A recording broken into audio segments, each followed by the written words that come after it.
Hey everybody, this is the Say Report. This is your host Sejohn Sarek, along with my co-host, my co-conspirator, Devon. How you doing, man? Hi, I'm Co-contributor. Devon Decker, the co-host, co-conspirator, host companion. We're partners, which is going to be Partner in something. crime. Yeah, I don't know. I'm in a weird mood, Sejohn. Just full transparency from the Say Report today. We are recording on a Saturday for the episode that's going to release on, what's the day today? The 17th, May 19th. May 19. Sorry, I got Steely Dan in my head from the Dirty Work episode we just released over at Adam Sandler Cinematic Universe. But yeah, this is a Saturday recording because we want to have Memorial Day weekend off. So we're recording Monday's episode on Saturday, next Monday's episode on Sunday. It's a whole crazy thing. And the really crazy thing is, Sejohn, are you a religious person? I would not say that I am, Devon. I would have known that, but I had to put you in that awkward pot of hot water. Yeah, for a how do you reason. answer that question? How do you answer that question and not upset some group? Right, exactly. You can't. Right, but I'm not really either. But that doesn't mean that we don't have some ritualistic things. And one of my big ritualistic things is sitting down on Sundays to record an episode of the Say Report. So one of my other ritualistic things is every Saturday there is a Twitter account, I guess an X account, that is called We're Not Going to Church Today at No Church Today. And every Saturday they put up the center part of the Everyone Else Loves Ned Flanders short that is not part of 22 short films about Springfield. It just randomly happened at the end of an episode of The Simpsons. I don't know which episode at this point. But it is that the boys Rod and Todd are praying, and Ned Flanders walks in. I don't know why I'm doing this. Walks in and goes, "Hey, knock that off, you two. It's time for church." And one of the kids goes, "We're not going to church today." Like just pure children of the corn. And then Ned grasps his pearls and says, "What? You give me one good reason why. It's Saturday. Hokely dokely do." Seriously, that is how I feel. It's Saturday. But we're going to church today, even though it's Saturday, because this is my church. This was a long, circuitous story. Sejohn is AFK. He actually wrote AFK in our shared chat. Oh, he's back. Hi, Sejohn. Thanks for letting me. I'm here. I was crazy. just waiting to see where the point was, but it feels a little off, dude. I have different rituals. Like Sunday rituals, I tend to have a not as heavy breakfast. Saturday is my big heavy breakfast day. I have bacon sandwiches and I end up having a bagel. Yeah, I believe Louis Black once said, "Man must have a ritual, and that's why mine is football." So everybody has their thing. Yeah, exactly. So it's just I feel a little thrown off. Usually this time I'm going out to the backyard to get a little altered. I'm not sitting in front of a microphone to talk for 2 hours. So I'm all sorts of thrown off. But I feel good. I think it means that I get to bring this manic energy into this recording of the Say Report, our 435th episode, called Hostility Mitigation. And why is it called Hostility Mitigation, Sejohn? You get to choose your own adventure, my friend.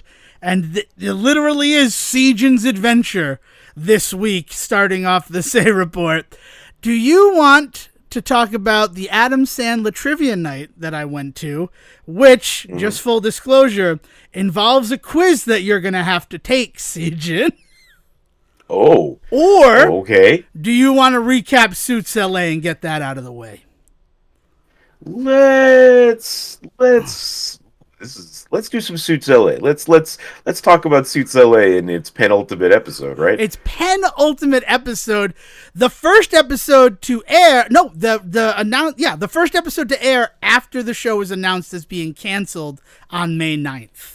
So this is the one that probably not going to bring in as many eyeballs, because there are those people who are like, well, if it's not going to continue, why should I finish it?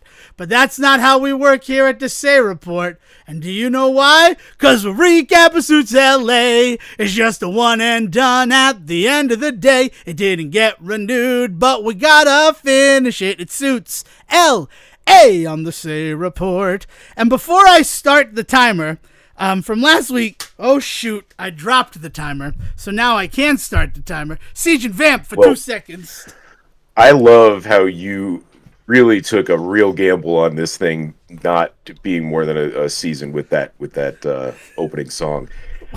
There's no way we could have continued this for another season or whatever. Well, no, I changed the lyrics last week, Sejohn. I changed the lyrics last week when it got canceled. I don't. It's not the lyrics, man. It's. I understand. I get it. I just like that I do it live every week. That's my favorite part. That I did I could have recorded it and just dropped it into episodes, but that feels like more work than just being ready to perform every episode. That says a lot about you. Yeah, thank you. I appreciate it. But the thing that I forgot to mention during last week's recap, so it's important, is the third thing that Yvette Nicole Brown wanted Stewart to do, in addition to no longer listening to 90s boy band songs while in the car and having to write a poem and recite it in front of a group of people, was to actually seek anger management counseling. That was the important one, and that was the one I couldn't remember, because I have to admit, last week's episode, it still wasn't very good. It was a lot of a good Yvette Nicole Brown stuff, but a lot of it was kind of boring. It was one of those episodes where when I finally saw it 2 days after they announced that it was canceled, I understood why that would be the one that they would announce it after. That said, it's time to go into episode 12, Angry Sylvester. Do you know what an angry Sylvester is, Sejohn? I mean, like the cat? Like Sylvester the cat? All right, so Sejohn, I sent you 2 photos that are spoilered. I sent you 2 photos that are spoilered. It is time to open those photos. All right. I see a mug that says "You just got lit up," LITT. And then and I see that mug in a second light. Yeah, it's actually, I love this mug. You just got lit up. Will gave me this mug. It is official Suits merchandise from the character Louis LItt. And the reason why we're talking about this mug, and I'm holding it in my hand while I do this recap, is in episode get another crossover? 12, Louis LItt showed up. And where Louis LItt showed up was at the Hostility Mitigation retreat that Stewart went to for his anger management training.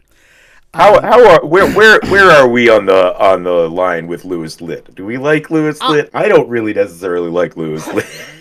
How much Suits have you watched? Is my real question. I have watched a majority, but I would not say that I I've deep dove on that show. Yeah. Like, there are shows like Hannibal that I watched all of and watched it multiple times that I would have opinions about. Suits is not one of those shows. Yeah, that's fair.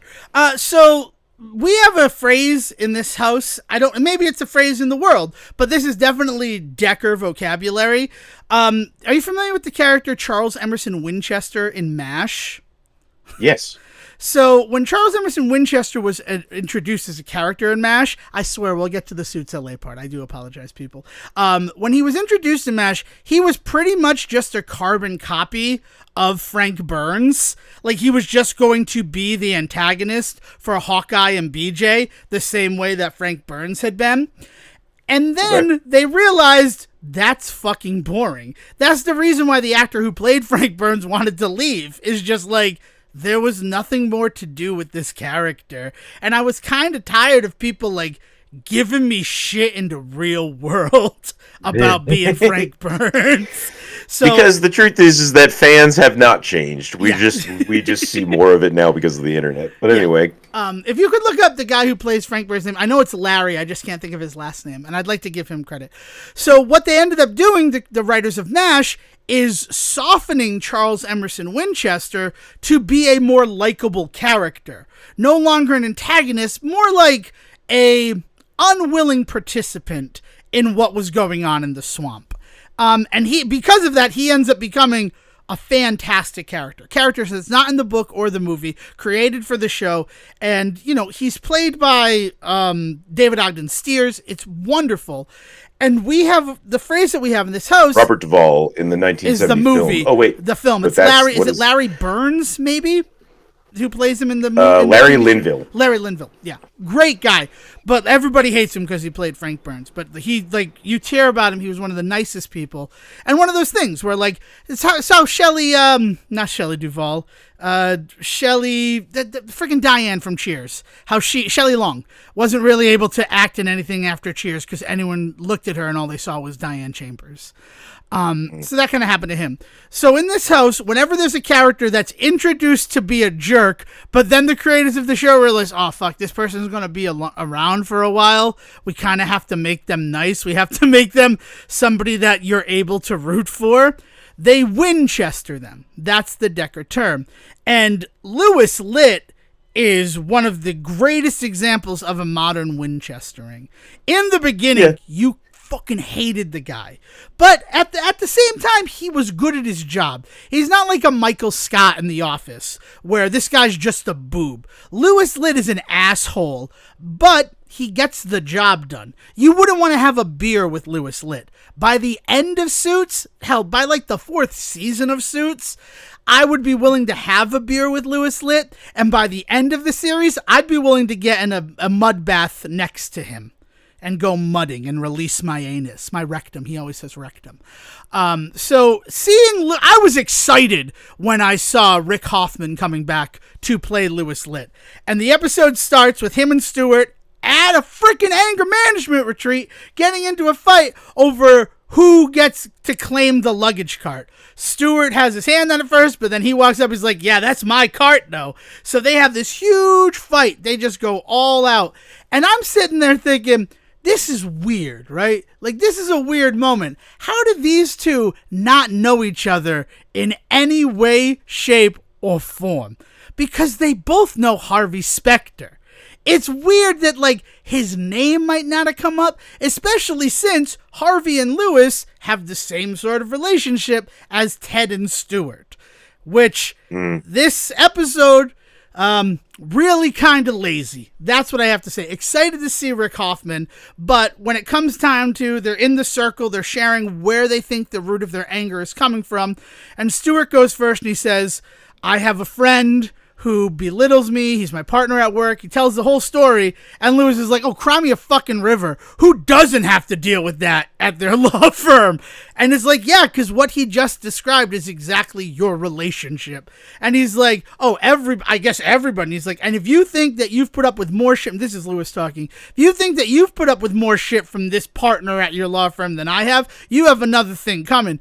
And honestly, he's right. Stewart's been dealing with it for 11 episodes. Rick Hoffman dealt with it for 9 seasons. Yeah, right. Yeah. So at the end of the day, he's going to win this.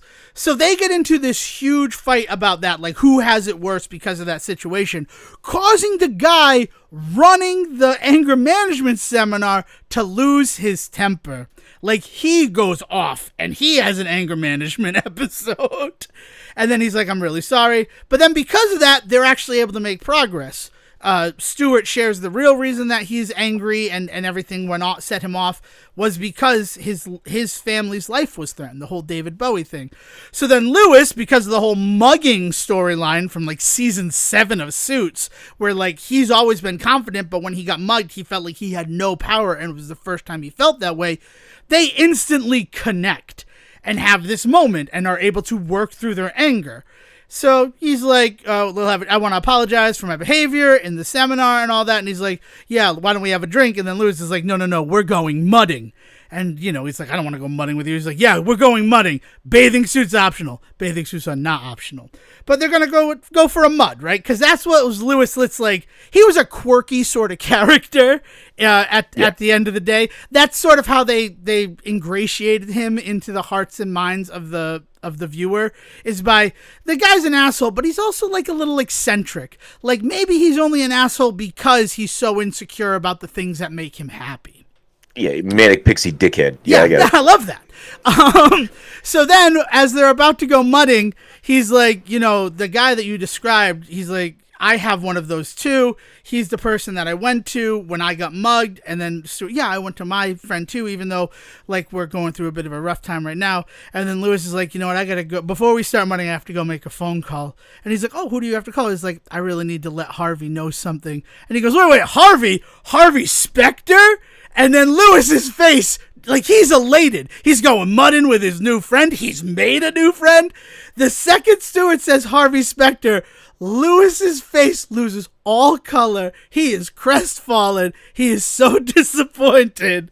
And he goes, you know Harvey Specter? He goes, oh yeah, he's my friend Ted's guy, right? He's a, please don't say it, legend, motherfucker. Can I go nowhere and not be in the shadow of Harvey Specter?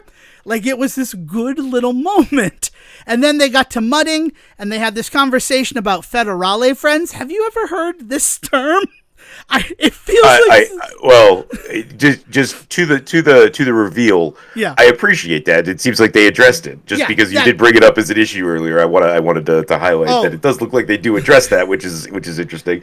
But to your point earlier, I do think that he would have found out sooner. Yeah. But anyway, federale friends? Is that what you said? Yeah. Federale friends, this is a term that Louis heard the cool kids using in high school. So maybe it's just not from our generation. But it's the type of person who, if you wound up in a Mexican prison, you know that you could call and they would drop everything to help you out of that situation.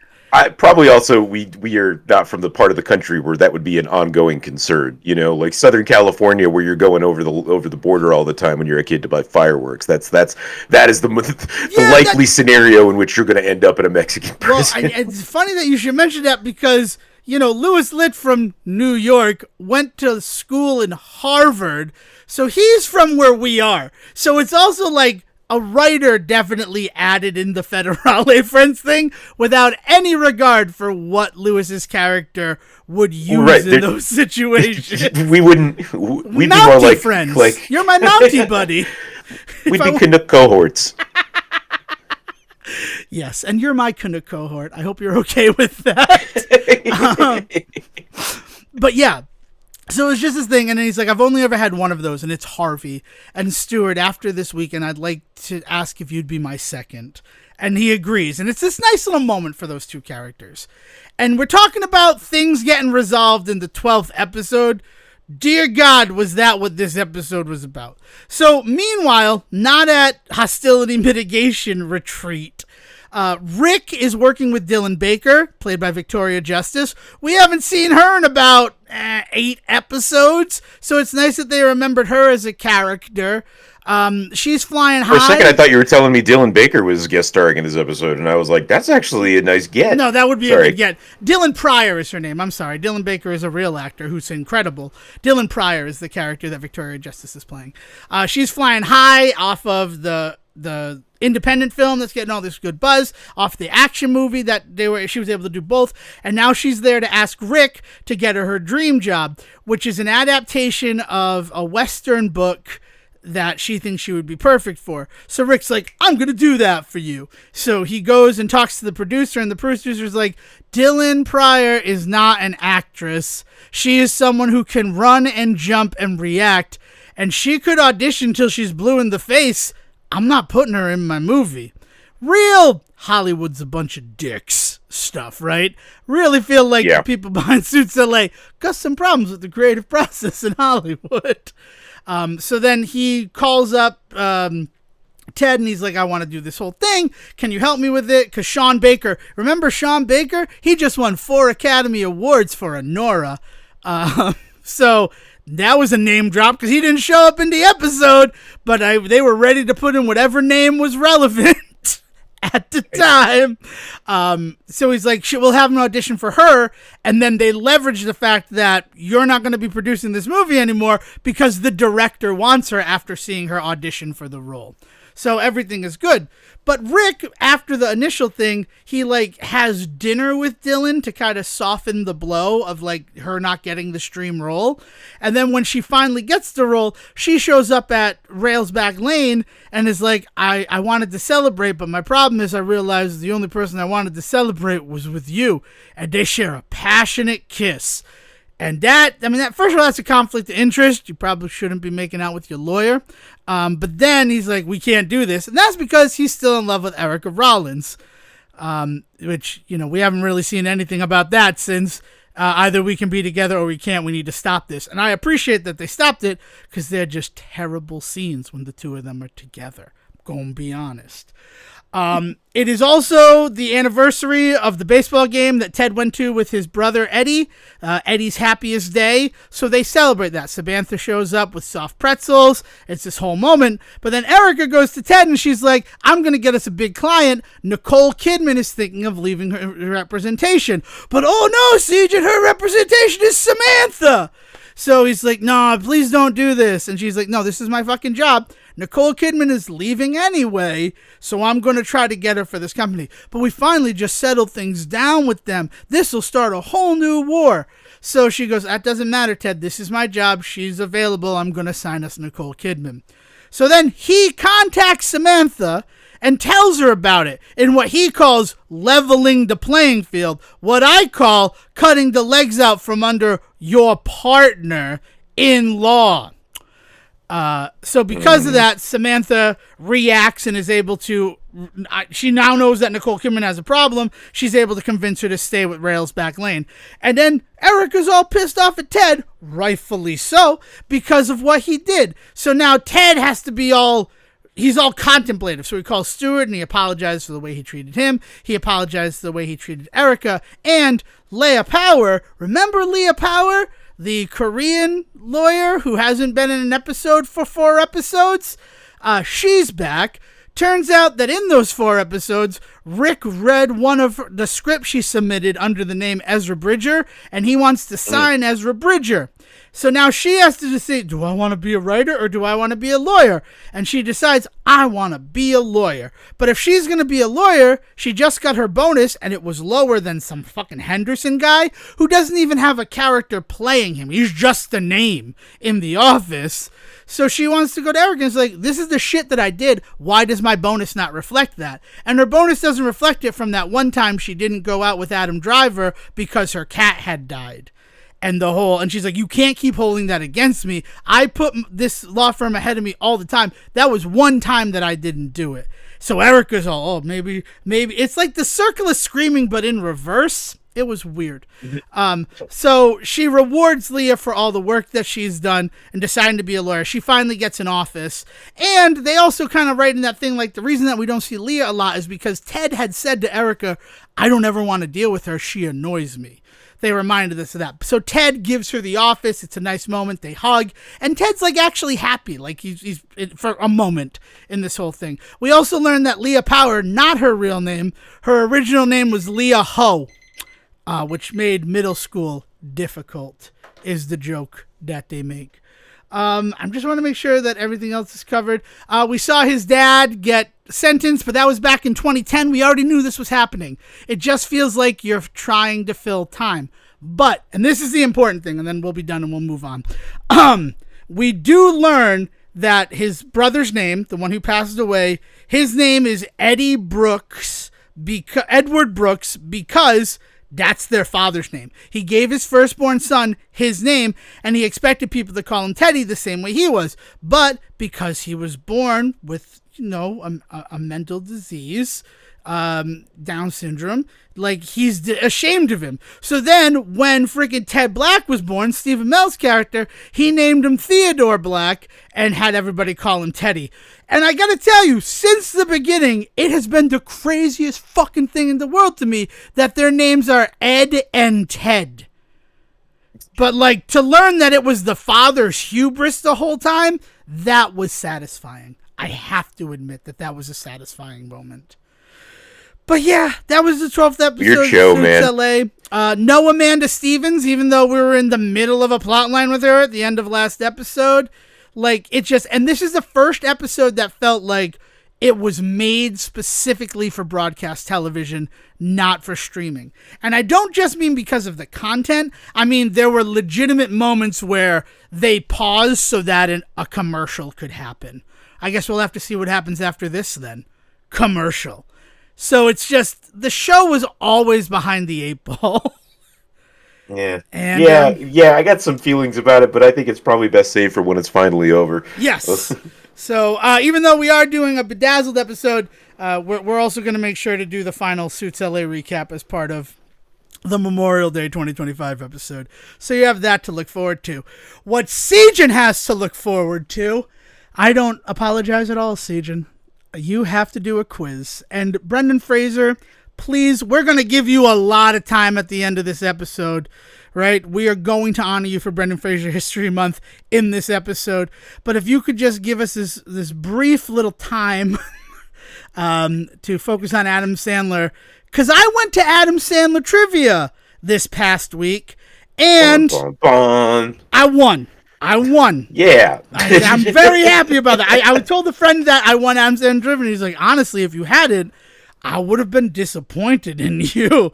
And I'm like, that Band-Aid right off, though, man. Yeah. Couldn't keep that story going any longer, could we? No, well, it's that. I mean, like, we gave him a whole 60 minutes of Suits LA bullshit, right? But yeah, I did win. It was there were 115 points on the table. I won 111 points. Second place, 109 points. So it was still a bit of a squeaker. I'm going to be honest about that. I really liked how the trivia was run. It was 4 rounds of 5 questions, and it was one of those ones where you get to choose how many points each question is worth. I kind of like that.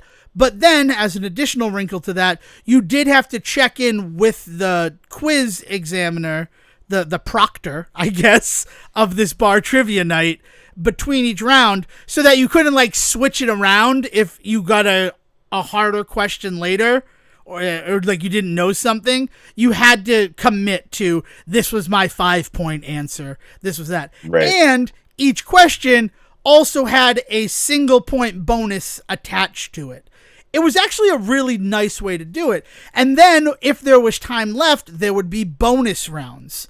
So we ended up doing 3 bonus rounds. The first was worth 10 points. The second was worth 5 points and was the hardest thing for me. Not because of the material, but because literally it was one of the quizzes that Will gave us earlier, like almost word for word. And so I knew all the answers, but it was write down 1 through 5. Here's your answer key. Carmine Wiener, Louis Capshaw, God, I don't remember who the third one was. Satan, Mumbazo, Drum Guy, and Robert Justin. So I do remember them all. I knew if I got them all through. And then he's like, all right, question 1, Coneheads. Which of those 5 people appears in Coneheads? And I'm like, nice. I just need to wait to know where to enter the answers, because I know who all these characters are from. And then yeah. And then the last one worth 20 points was a quote from the movie. You had to identify the film and the actor who said it. And that was probably my favorite round out of all of them, because the actors were the ones like Kathy Bates or Christopher Walken or Jack Nicholson. I got all 20 points in that round, and I felt really good about that. But again, I do an Adam Sandler podcast, right? I do it with you. But so the quiz that I'm going to administer to you, just so you know, we're not going to do it right now, because I'd like to talk a little bit of, you know what, let's do it now, and then I'll talk a little bit about the venue, because I'd like to get your feelings about it. But let's get the quiz out of the way. I missed 4 questions, Sejohn, and we're going to see right here if you know the answers to those 4 questions. Okay. All right. So here we go. You don't need a pen and paper. You can just tell me answer as they are. All right. So question 1, how did Jack Nicholson want his eggs prepared in Anger Management? Oh, that scene when he throws the fucking pan. Them, yeah. Well, part of the problem is that he asks them one way and then he changes it, doesn't he? That's part of the bit. Is that? But scrambled, I would say. Scrambled is what I said. The correct answer was over easy. Over easy. So yeah. So it's that. It's when he throws me. I said over easy. That whole thing. So yeah. That was a bit of a difficult one, but we'll also talk about that thing that happened too. Well, it's such an inconsequential pull. I mean, like, is that a really quotable scene from Anger Management? A rather quotable movie otherwise? Yeah. Goose Fraba. Ooh, or like, or I'm about to explode out of my pants. Pretty, I'm so pretty, and witty and gay. Or my favorite one, Marissa Tomei at the end. I gaslighted you this whole fucking movie. Will you marry me? Because now you're a man in society's eyes. I guess she doesn't say that so much as that's the super text of the scene. Anyway, sorry, go on. That's fine. Question 2. What was Todd's birth name in That's My Boy?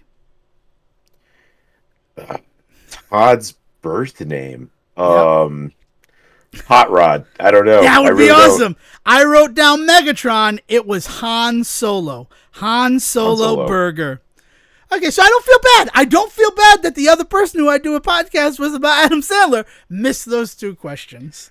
Who also is infamously bad at quizzes. I just want to put out there. But you did win. Spoilers, if you haven't been listening to our quiz segments from the season 9 of the Adam Sandler Cinematic Universe. We did just release the last episode. It's Dirty Work and Shakes the Clown. And honestly, as much fun as it was to talk about Top 5 and Zookeeper, I think I may have had more fun, like, per minute with Dirty Work and Shakes the Clown. I have to be honest. Like, I was really surprised by Shakes the Clown, Sejohn. I was gonna say Shakes the Clown got you, and I'm glad it did, because like it's a hard movie for me to like recommend. It's a dangerous banger. You know what I mean? Like it's one of those ones where you tell somebody like, I really like this movie. I don't know how you're gonna feel about it, or it's been a while since I've really taken this in, so I don't quite remember if there's anything like about it. But like we watched it and. Man, we talked about it. Yeah, we had fun. All right, so now, there were no Shakes the Clown questions, just for the record, during this Adam Sandler movie night. Just got to get that. Yeah, I think that probably would be a bridge too far for pub trivia. Okay, so question 3. What item was Adam Sandler's character buying in Punch Drunk Love to rack up frequent flyer miles? Oh, jeez. I forget. He's got the house full of it at one point.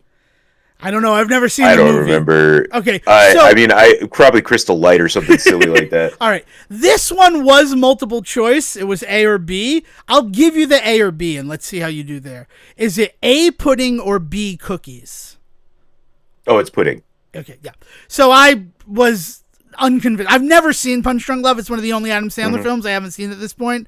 And I like felt pudding, but then I'm like, I think cookies would be funnier in that type of movie, because like breaking pudding's not funny. Breaking cookies is funny, but it is pudding. So you would have gotten that point had you been there. Yeah. And then the final. It's been a while since I've seen that one, but yeah. But apparently it's iconic. I just have no memory. It's not iconic, but it's memorable. You know what I mean? I get that. In that regard, and it seems like that's what all of these questions seem to be. Is like they're not iconic, but they're definitely memorable moments, I guess. So like I can't argue with that. Exactly. Sorry, what's the last one? All right, so the last one. What planet was the dust cloud Adam Sandler was investigating in Spaceman located just beyond? Oh, just beyond the edge of the Milky Way? It's beyond a planet. It's a planet. So one of the 9 planets Pluto? In our. Nope. Pluto's not a planet. Just if you. All right, asshole. It's not. Hey, I don't know what to tell you. I thought they rescinded that. Didn't they go back and say, well, maybe it's kind of a planet? Anyway, it's a sorry. Dwarf go ahead. Planet, what right? is Or it's a dwarf planet. It's played by Tim Conway on The Tonight Show. What's Tim Conway? About 138 pounds. All right, this one was also multiple choice, so I'll give you this. Feel like it's going to be 50-50 either way for you. Is it A, Mars, or B, Jupiter? I guess I would say beyond Mars because it's a little bit closer. Yeah, like it would make more sense with the story. It's beyond Jupiter, so I missed that one. So you got one of them right, and I don't feel bad about them. First of all, I hate anger management. Second of all, That's My Boy. It's like a moment, but there's so many better moments in that movie. That's what I'm saying. Is it's not really like an iconic thing about that movie. Like if you bring up that movie, I don't think this is like a thing people would point out about it, right? Whereas like like Billy Madison, like the penguin he sees is pretty iconic. Yeah, like and that him was a chasing question. the penguin What drunk animal is does like, Billy Madison always see when he's drunk? Was one of the questions. yeah, yeah, Yeah. yeah. So like, there's like stuff like that I think is, I don't know, No. but Overall, I mean, I did win. I think felt those are pretty decent good. questions. I think those are okay questions for you to say you missed. Yeah, thank you. I mean, that's not really the validation I was looking for, but it's nice to have it. Especially if I had seen Punch Drunk Love, I think that's something that would be in my mind forever.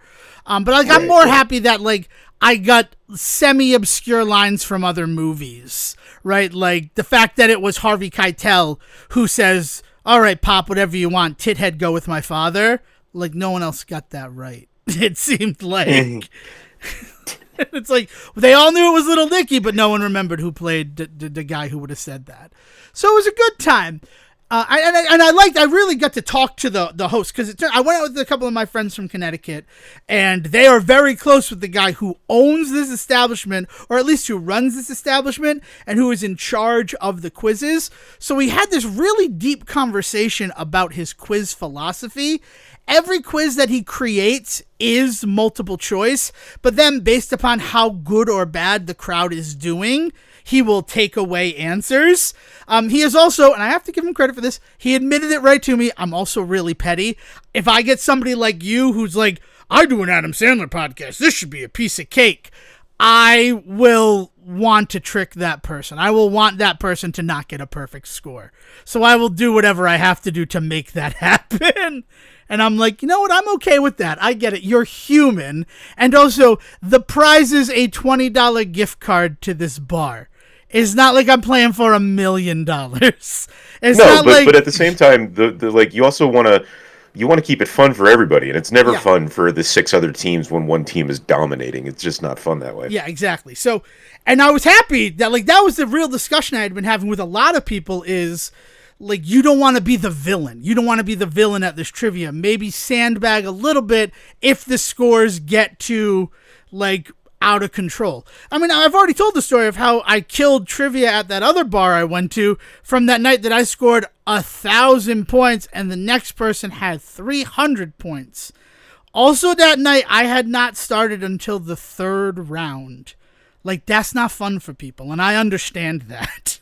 It's just a couple of themes that I really just had a lot of knowledge in happened. So it was interesting, and I liked his philosophy, this idea that, like, I write everything to be multiple choice, and then I modify it as I see how the crowd is doing, and I liked that. I really did like that. The weird thing about it, so we've been to a lot of bars, you and I, right? Is that a fair assessment?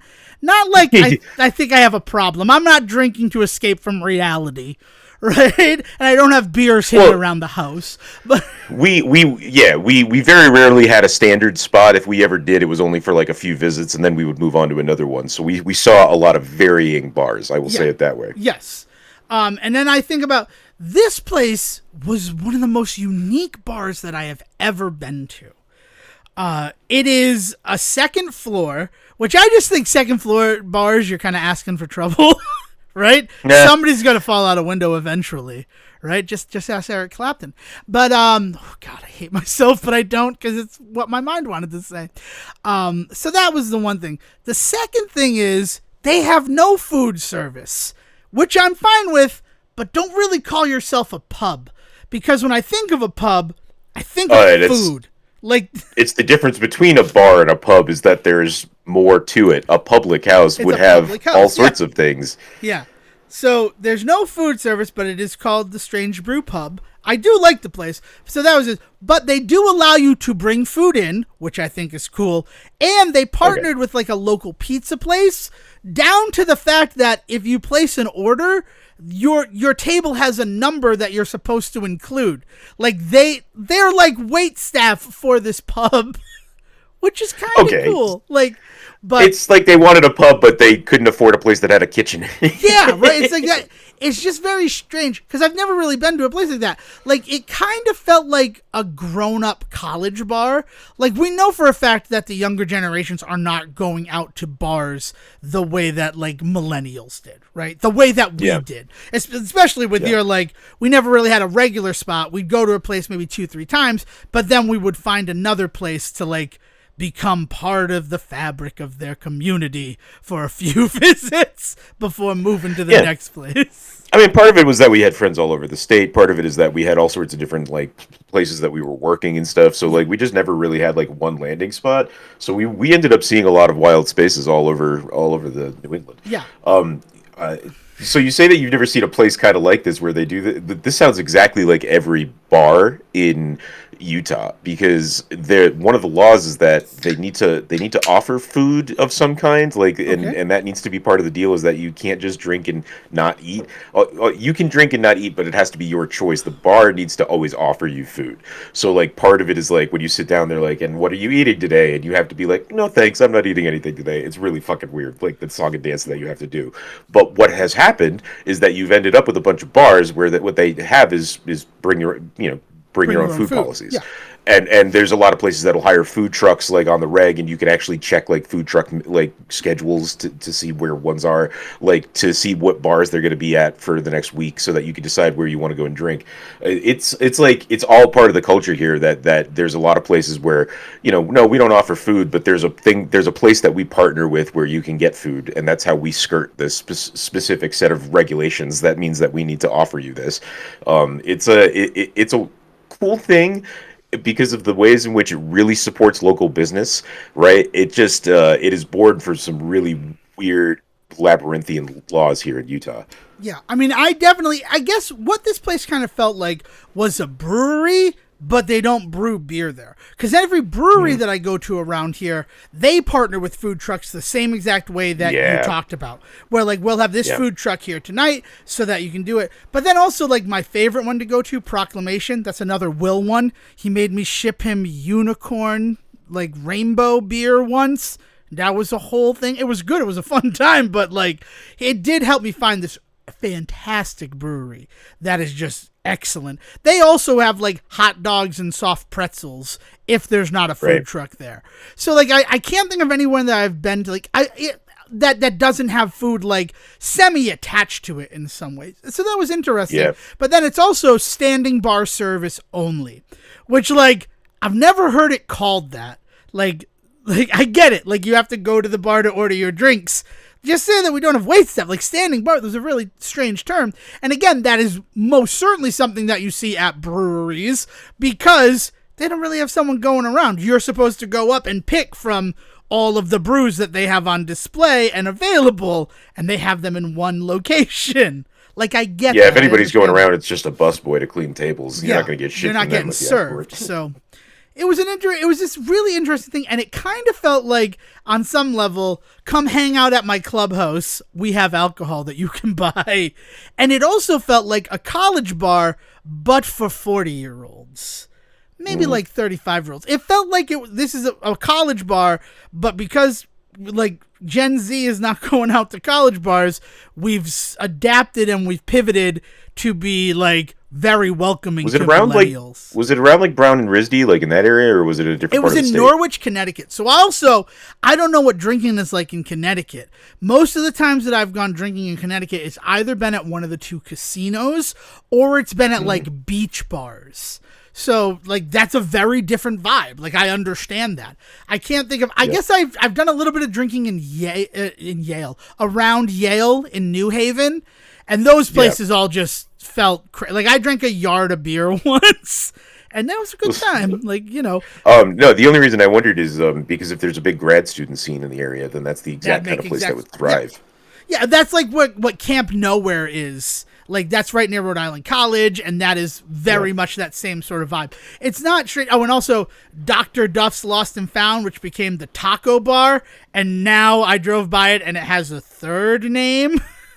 I liked it when it was the Lost and Found. I built some lore about it into my whole DevMan, like, imagination stories. Your mind palace. Yeah, my mind palace. Good times. But it was like, overall, I would definitely go to the place again. But yeah, it's like really kind of catering to that. And I do appreciate that it is one of those, like the place didn't open until 6:00 for the trivia. And then they were open until 9. Like they understand if we're open all the time, we're probably going to lose money on this endeavor. So they've scheduled it. It's almost like a venue in a lot of ways too, where like they have something going on every night, which I know that good bars kind of have that anyway to draw in crowds on not the weekends, but also they very much plan like their hours around those. And it reminds me of we've got a bunch of places out here that are just not making it, and they're starting to close, and they're like institutions. There's one just down the road from us that has infamously burned down 5 times, and after the last time, they finally put the signs up that are just like everything's for sale, but like everything including the rights to the name and the full kitchen with all equipment, wink wink. So like if somebody just wants to go in and just buy it and just turn it into the historic landmark that it should be, but I don't know if it's going to happen, man. There's just a bunch of places closing left, right, and center. Well, I really liked in the winter, this little tavern that I was going to for live music, they had signs all over the bar that's like, bars slow down in the winter. Please do not be surprised if we close earlier than our posted hours.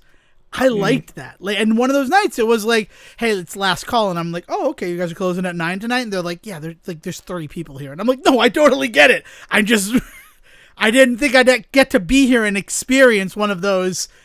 If we stay open, it's not going to be worth it for us. Like, it is. It's an evolving market, you know. And that's like also, I watched a very sobering video about fast food and how the fact that it is no longer affordable and the reasons why yesterday as just the continuing also the earth is madness, flat. Right? Also the earth is round, or were you trying to say something that like everybody knows? No, you just fell down a rabbit hole on YouTube, and inevitably they all lead to flat earth. They all do that to lead to flat. That or dead internet theory. There's like, it's like a Plinko board with 2 different wells that you'll end up in. I think dead internet theory is just AI trying to trick us into thinking that. I mean, that's what you fucking asshole. I hate you so much, but I do love you. I'm happy for that. So before we get to the Brendan Fraser of it all, is there anything else you want to talk about that you've been doing this week that you want to share? Because I have one other thing, but yeah. I don't know. I jumped back into Tears of the Kingdom this week, just on a whim, honestly, because things have slowed down at work, and I have the ability to play a little gaming while I'm at work. You know, I did not stopping me from getting the work done. There just isn't that much to do. But I wish that were what my time were like. That's not what mine is. Mine has ramped up. I'm not going to talk about it. Well, we work in very different industries in that regard. Oh, I understand that. No, but this is usually when things would slow down. The end of the semester is generally where things slow down, not ramp up. I'm not ready to share it on the show yet, but we did have some side conversations yesterday related to it. Understand, man. Ooh, it's been weird what I'm now being tasked with in my job. But then another thing, it's interesting that you use the term jump back in. Because do you know what I signed up for again yesterday, Sejohn? What is that? Xbox Game Pass Ultimate. Oh. And when I say I signed up for it, the why is the better part of the story. When I say I signed up for it, I typed into my email search box Game Pass, and I found a voucher from 2023 for a free month of Game Pass for new, not returning users. And I'm like, I'm going to try it. And I dropped it in, and I now have a month of Game Pass. So this is the part where I do crowdsource. If there's anything on Game Pass you think I should check out while I have it until June 16th, please let me know, and I'll add it to my list. Because I wonder if it's one of the services I'm still accidentally paying for. Because if I've got something, maybe we should try. Maybe we could look into something. That'd be fun. I mean, for me, it's because Doom: The Dark Ages came out, and I did mark myself safe with Sejohn on Tuesday.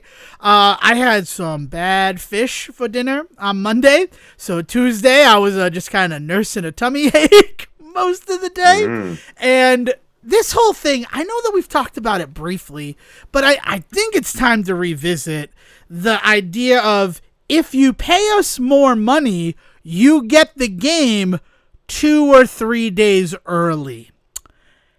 I fucking hate this practice. I have to admit it. It is a stupid exploitive practice, but so many people buy into it that it's not going anywhere. Oh, It's especially a big deal in like the fighting game community is like the biggest thing, I think. But here, what's the benefit with Doom getting in early other than just getting the game sooner? So we're going to get to that because I do want to say the only time that I have participated in it was with Mortal Kombat 1. They're like, if you pre-order the game, you'll get it 3 days early. And then I'm like, well, I kind of want that game, but I don't really want to pre-order it. And then I went to Target that day and it was on the shelf. And I'm like, I'm going to try to buy this. Because it's 3 days before the release date. I do not have a pre-order, but like, yeah, this is weird. Because isn't this now just the release date? Because it's on the shelf. And I did. I bought it. It was a day one edition. I got all the bonuses that would have come with if I had pre-ordered it digitally or through like GameStop. So that's the only time that I've ever participated in this. I do not think that, like, if I have to pay more, go fuck yourself. If it's just a regular pre-order, then guess what, friend? The release date for your game is those 3 days earlier. Right? Yeah, so to be clear, like, I think this is a bullshit practice across the board, but the reason why I see the logic in it for fighting game, as a buyer, why you would want to participate in this, is it gives you that extra edge of time with the game to learn the mechanics and things. Yes. Right? The competitive aspect of fighting games makes it so that I can understand why someone would see, hey, this is available 3 days early. Well, shit, I've got to get it then, because otherwise everybody's going to be stomping my ass when I do inevitably get it basically half a week after everybody else has had it. So there's and that sucks. Like that line of thinking should not be part of the fucking math for people in this industry. It sucks that we exploit that. I don't know why Doom Dark Ages is a single player experience, right? Yes. I mean, there might be something later on down the line, but right now all I really have access to is the campaign. So there's what it is. What is the edge streamer to getting it?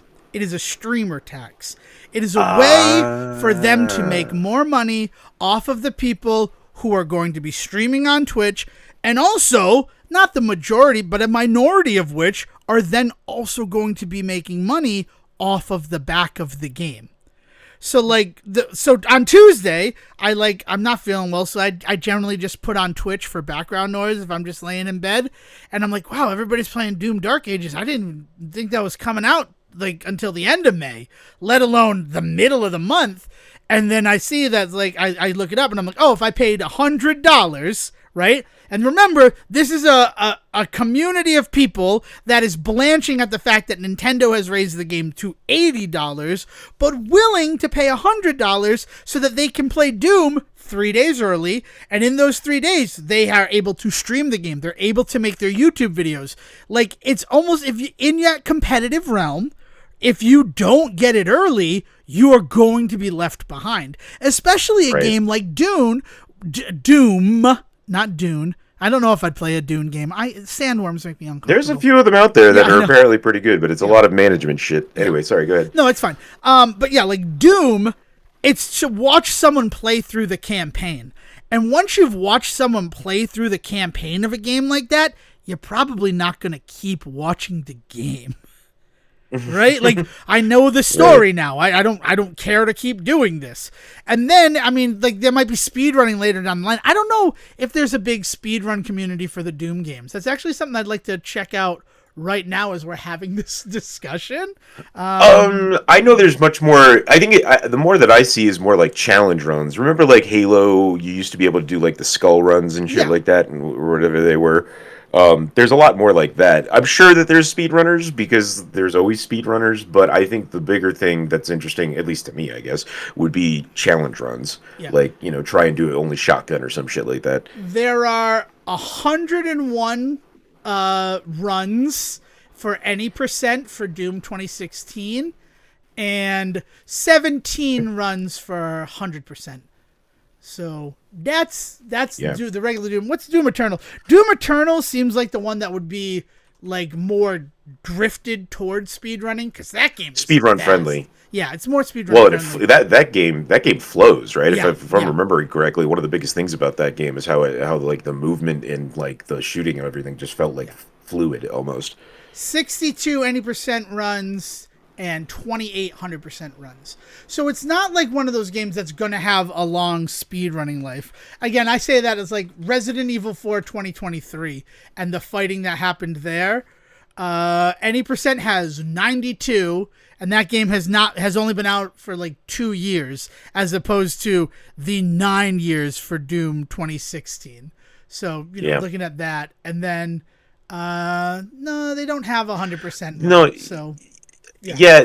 The thing about Doom is it's big enough that you're also gonna get a lot of personality YouTubers that are gonna play it later. Like they're not necessarily gonna play it first because everybody's playing it, and rather than get their shit eaten up, they'll just they can lean on the guaranteed million view video no matter what they put out, so they'll do it later. So you'll get a few that do it in like 2 or 3 weeks, but in general, you're not wrong. The streaming community and the YouTube community, they're gonna want to be putting their episodes out for this shit now. Right.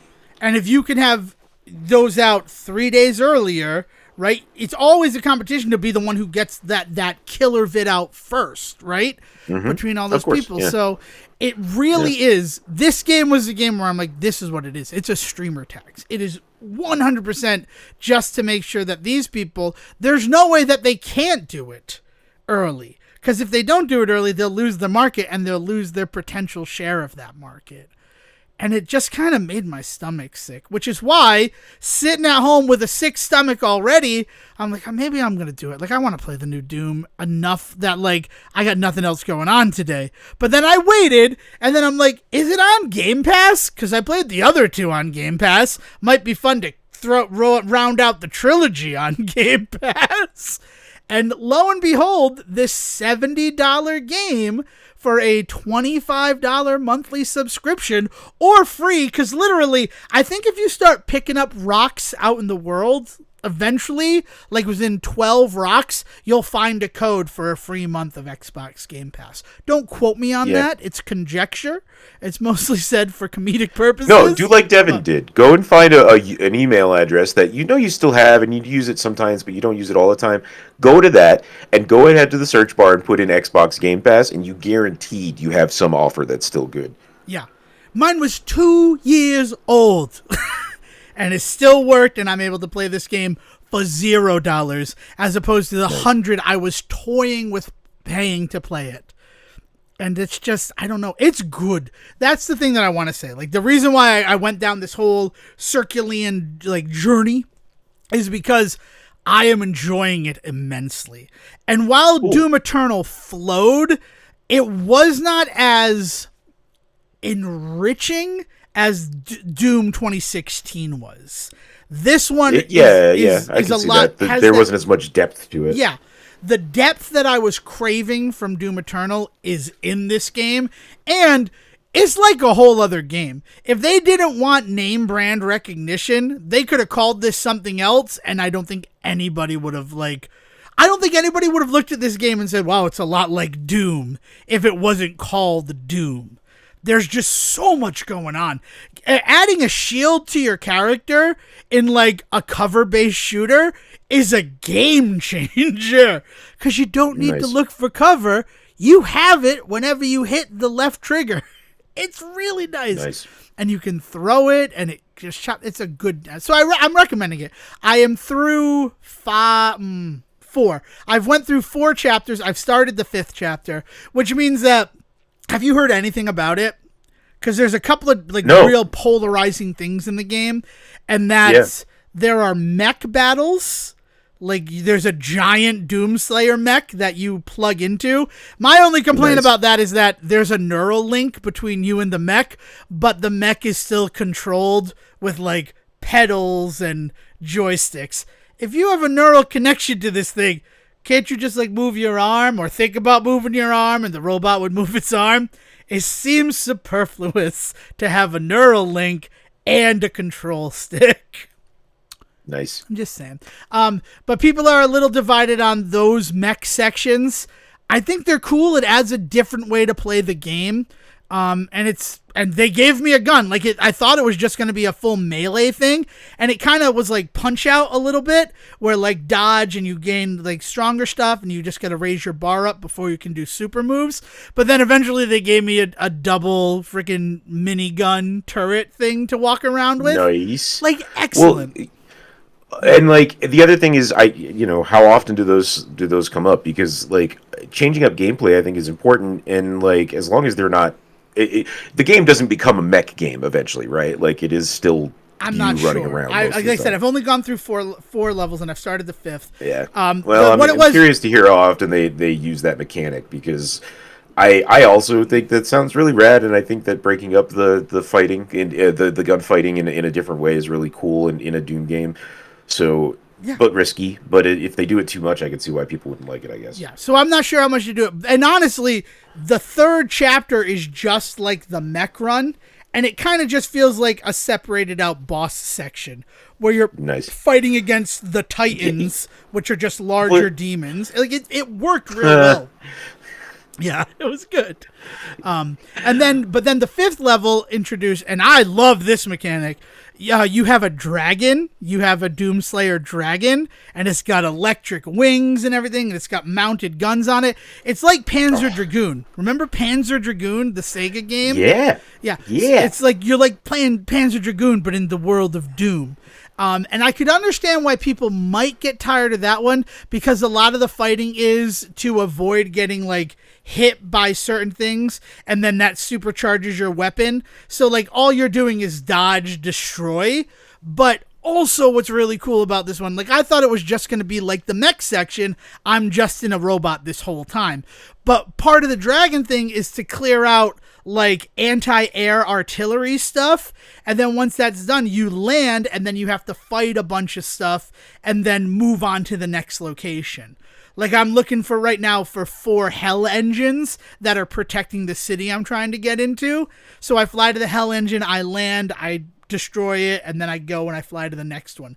Like it's a good gameplay loop. It's engaging gameplay, but it's still at its core the Doom stuff. Right? So I guess for people who don't like a lot of people might call that hurry up and wait gaming. Like rather than just running to the next thing, I have to do a whole other game style to do that. But so far it has not overstayed its welcome.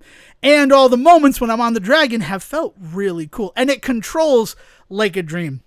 I found my notes from when I was beta testing that game, The Prisoning. And it's like vehicle sections in games are always tricky, because when we were kids, the vehicle sections usually handled like shit.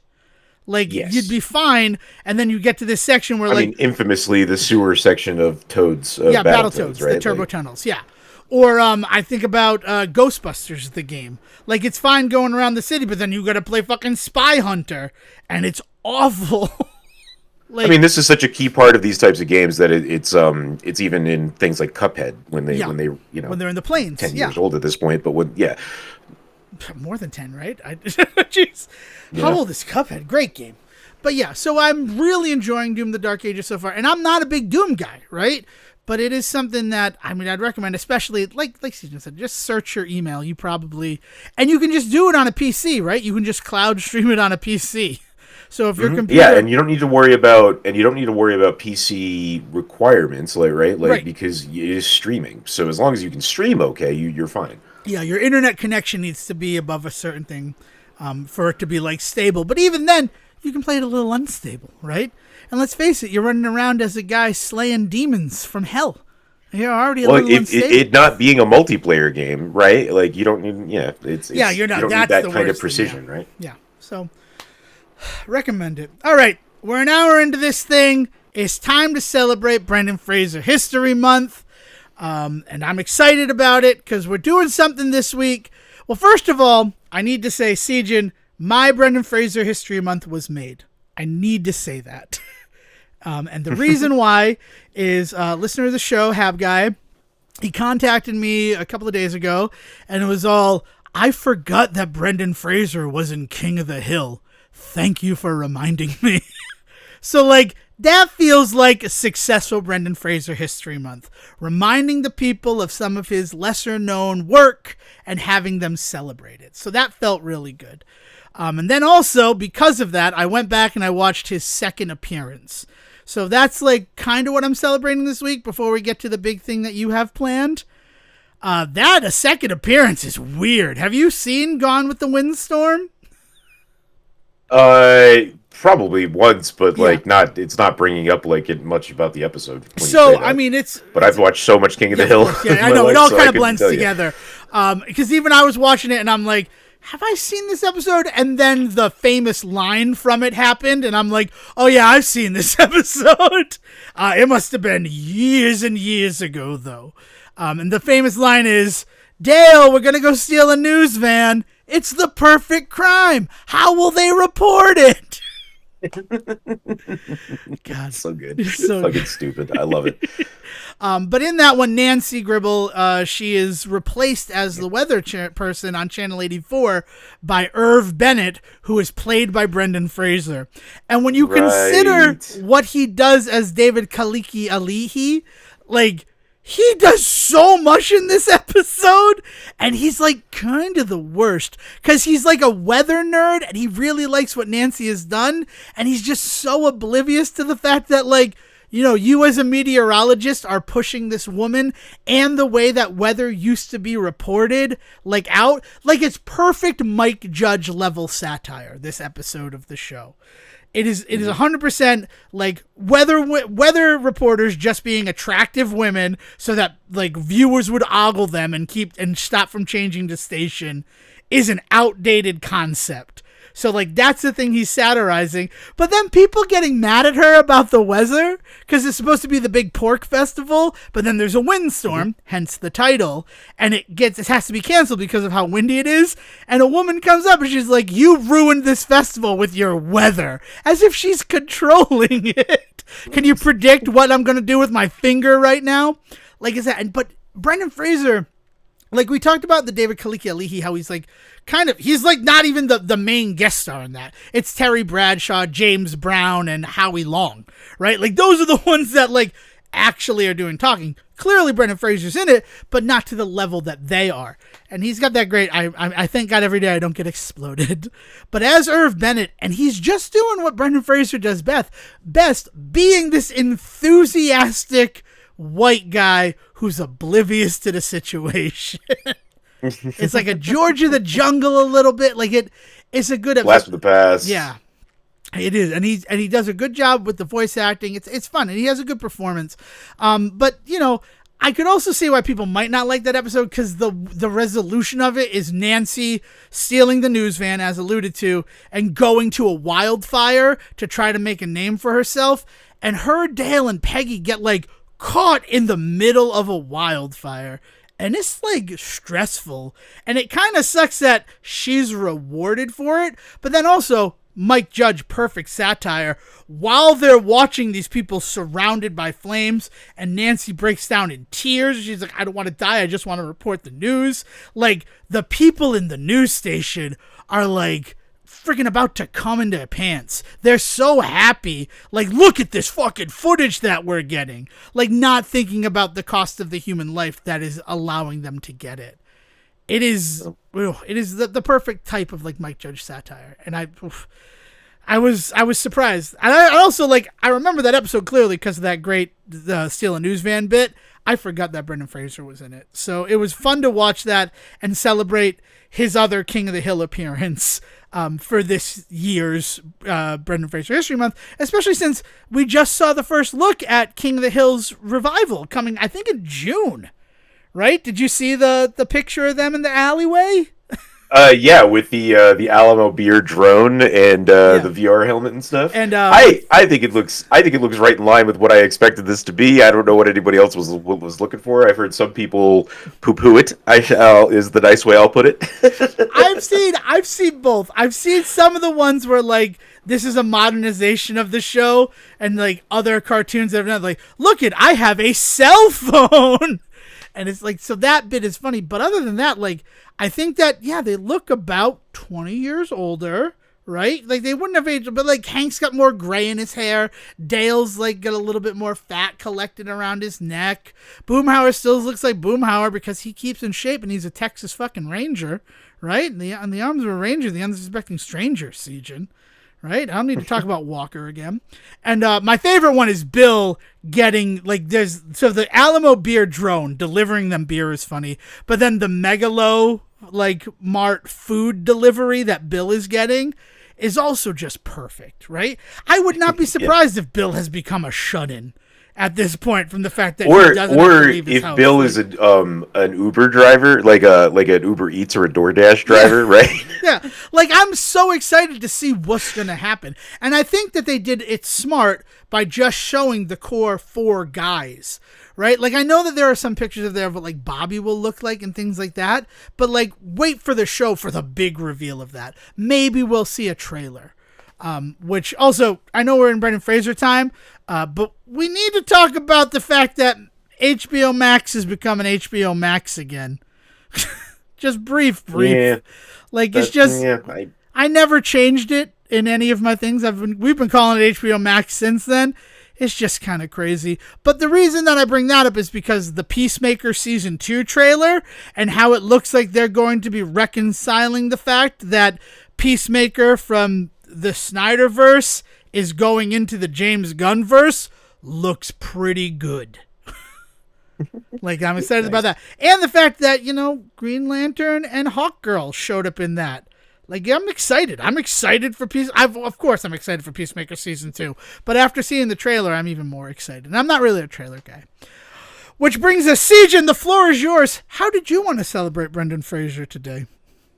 Well, we've gotten so deep into this, Devon, years and years, as it were, especially, you know, like, as we've talked about, this was something that we were doing even before we ever started recording this sort of stuff, celebrating the man.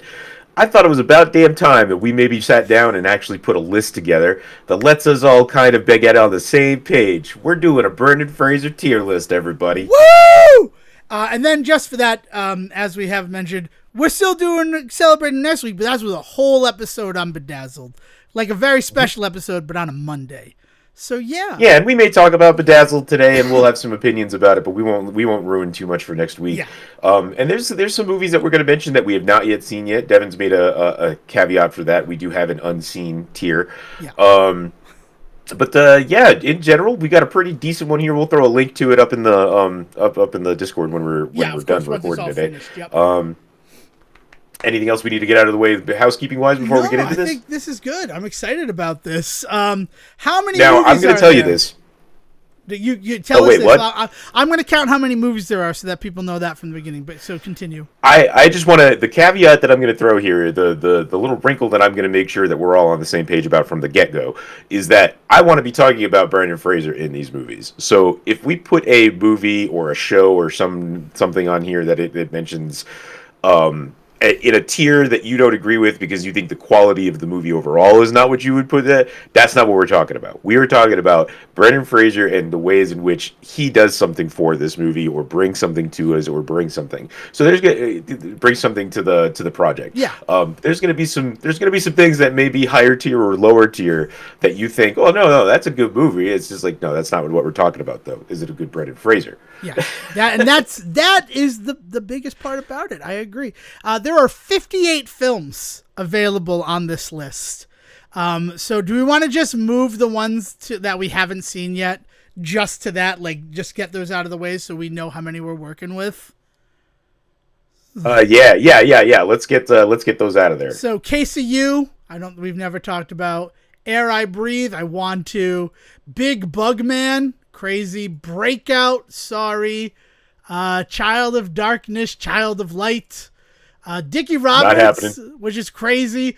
Dogfight, get out of here. Extreme Measures, happy 15th anniversary. The Fairly Odd Parents Wishology trilogy. Well, wait. I have seen Extraordinary Measures outside of this, though. But we are not. We're not going to judge the ones that we haven't really even mentioned on this. Okay. Yeah. Okay. I've seen Extreme Measures outside of this too, but like. All right, I introduced one rule, you introduced one rule. I'm okay with that. Sejohn, the other thing is we then get to use this as sort of a blueprint for Brendan Fraser History Months going forward. Fair enough. Fairly Odd Parents Wissology, I definitely want to talk about it. I did not aware. G.I. Joe Rise of Cobra, I've seen it. I love it, but we're not talking about Brendan in it. Cheyenne Shitter, what is the name of that movie?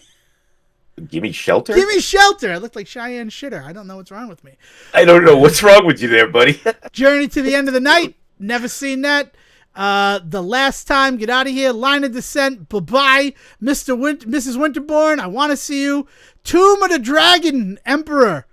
Let me tell you guys something. This is the thing. I am waiting until 2028 to talk about Tomb of the Dragon Emperor. And even if this show is no longer a show, we're going to get together to do a Tomb of the Dragon Emperor episode in 2028.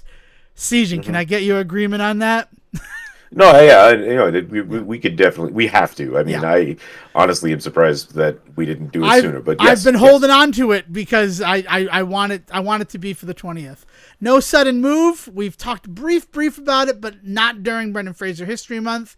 Now and Then, Get Out of Here. What is Nuts and Robbers? Isn't that just the nut job? Is it? Like, I wonder if that is a like a short. What do you call it? No. Sorry, a different name for it in another part of the world. But the nut job is here, and then there's Nuts and Robbers. Something to look into. I'm trying to do some research right now. Darkly Noon. Nope. Pawn Shop. Get Out of Here. Passion of Darkly Noon? He's really weird in that one. Yeah, he's but we haven't talked about a Bible boy in that one that ends up getting figuring out what sex is, and it drives him crazy. Well, I'm excited to see it. Buy Poison Knife. Wow, there's a lot that we haven't looked at. Presumed Guilt, sequel to Presumed Innocence. Fallen Angels, no. The Quiet American, I love that. I can't believe that we haven't done it. We've briefly talked about The Scout, so that stays. I don't know what this Karma movie is. Brief, but not there. Wait, is it not? How do you not have In the Army Now on this? Nuts and Robbers is a teaser short that was created as an ad for the Nut Job before the Nut Job came out. So it was like a teaser short that played on like TVs, and they probably tried to get in front of a movie that never happened. Sorry, but anyway. That's fine. No. So the Scouts stay in. Sinbad, Through the Veil of the Mist, The Whale, those all stay. Got rid of Still Breathing, $20. Buy Twilight of the Golds, Standoff, which I definitely want to see, and Younger and Younger. So we have eliminated, let's see. We have 26 left of the 58 there. That was a good move. That was smart. I think that was a smart thing to do. All right. Do we want to just go alphabetically, or do you want to choose one and then I'll choose one? Like, how crazy do we want to get with how we're judging these remaining 26 films? Oh, yeah. We'll do it. We could do it. Choose one. Yeah. Okay. Yeah. Well, I like that. This is your baby, Sejohn. What do you want to start with this discussion with? Let's start this puppy off with Blast from the Past.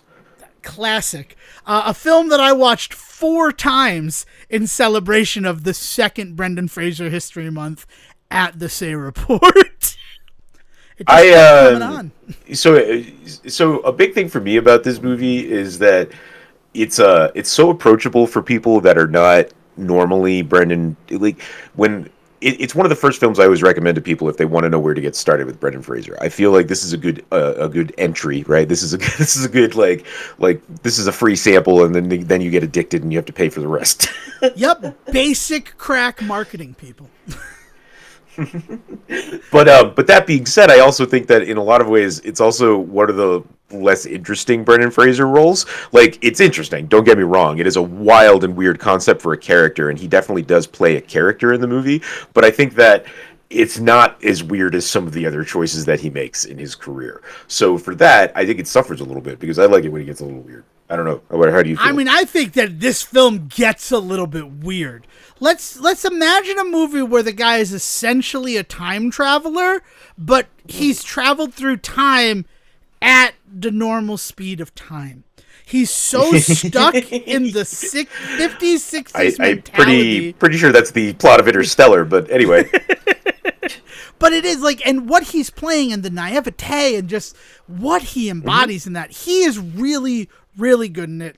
And if we're just judging the Brendan Fraser of it, but to look at the other elements that do lift this up, the fact that Christopher Walken is there as his father is beautiful. Alicia Silverstone, who honestly, if this month wasn't for Brendan Fraser, it'd probably be Alicia Silverstone History Month. In fact, maybe we'll glance into that. Like, it is a movie. It is a movie that really highlights Brendan Fraser's talent. Yes. Right. So like it is. He is supported by a great cast, and it is a fantastic movie and all that. It's just what is like if you had Link is his name, right? No. Link is Encino Man. What's his name in this one? Oh, Adam. Adam and Eve. That's the whole joke. Yes, that's right. That's right. What is something that he brings to Adam that you don't see in other roles of his? Right? No, that's true. He's just kind of, if he's coasting in one of the films, this is one of them. But I think that's also where you get exactly what you were just discussing, the approachability of it. You don't have to go on any sort of strange journey with him. I mean, I'm just going to rip my Band-Aid off. I think this is A tier. I think I've got it in A. Yeah, I think so. Let's drop it in A then. You're building yours on your side, right? I am indeed. All right, cool. Your turn. All right. Okay, I want to get it out of the way, and it is Killers of the Flower Moon.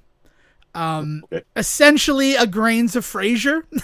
We don't have a Frames of Frasier, I guess. He's not in it that much. I really like what he brings to the table in that role. It's certainly something like Brothers is not on this list, obviously. It's not updated enough to have his film from 2024 here. So this is the last film that he appeared in on the tier list that we're making today. And it is certainly like he is bringing something powerful to the role. He is doing something. You understand why he got the accolades that he got from the Oscars the year before. But honestly, the fact that you wait so long before he shows up, he does a good job, but all of that, it's I don't know. He's in it. If you're watching this movie for Brendan Fraser, you're going to be disappointed. Yes, that's what I'm trying to say. It's a great movie, but it's not a great Brendan Fraser movie. Even though I love his scenes, it just doesn't. It's just he doesn't show up to like hour 3 of this 3.5 hour long film. You comfortable with C tier? I was gonna go D tier. But you're right. No, D tier. No. There has to be D tier there has to be a punishment level, and I don't think this movie deserves that. All right. So are we okay. Yeah, and that's the thing. And he's not giving his all in this film. He is most certainly there to perform and giving all that he's got in this movie. So yeah. So if this isn't our punishment, I'm excited to see what we're gonna go from there. So I'm gonna go ahead and just put the easy one on the list right now, Airheads, which I think we have an immediate answer for, if I'm not wrong. That's S tier, baby. There ain't no way Airheads is S tier for us. That's S tier. Okay, what more to say other than it is a film that not only highlights him, but like he shines, like it is a perfect role for him. So it is really. And we've done like how many episodes on Airheads across all of our like podcasts? If it weren't S tier, then we'd be lying. All right then. So I'm rushing to try to find the punishment one. So then I'm going to look at Glory Days, Ben Affleck's answer to the unaffected Gen X slacker film. It's another very small role from Brendan Fraser. He plays Doug, who's trying to get his graduation accoutrement from the bookstore. It's kind of blink and you miss it, though. Like, if I weren't watching it knowing that he was there...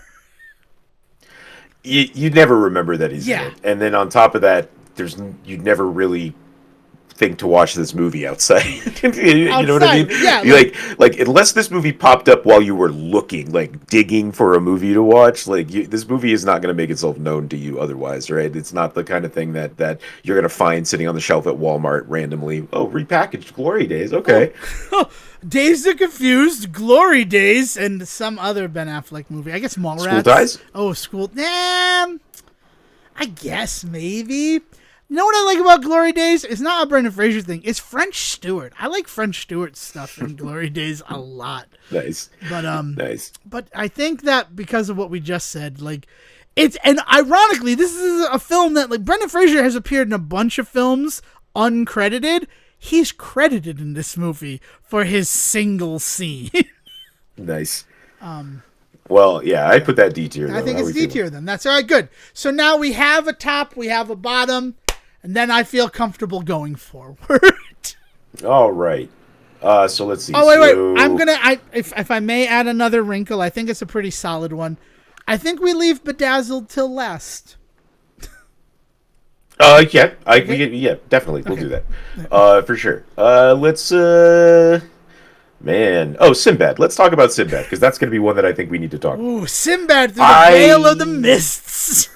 I don't think it's a very good highlight of Brendan Fraser, because it's so hard to... Like, the movie really, really does Brendan so little favors.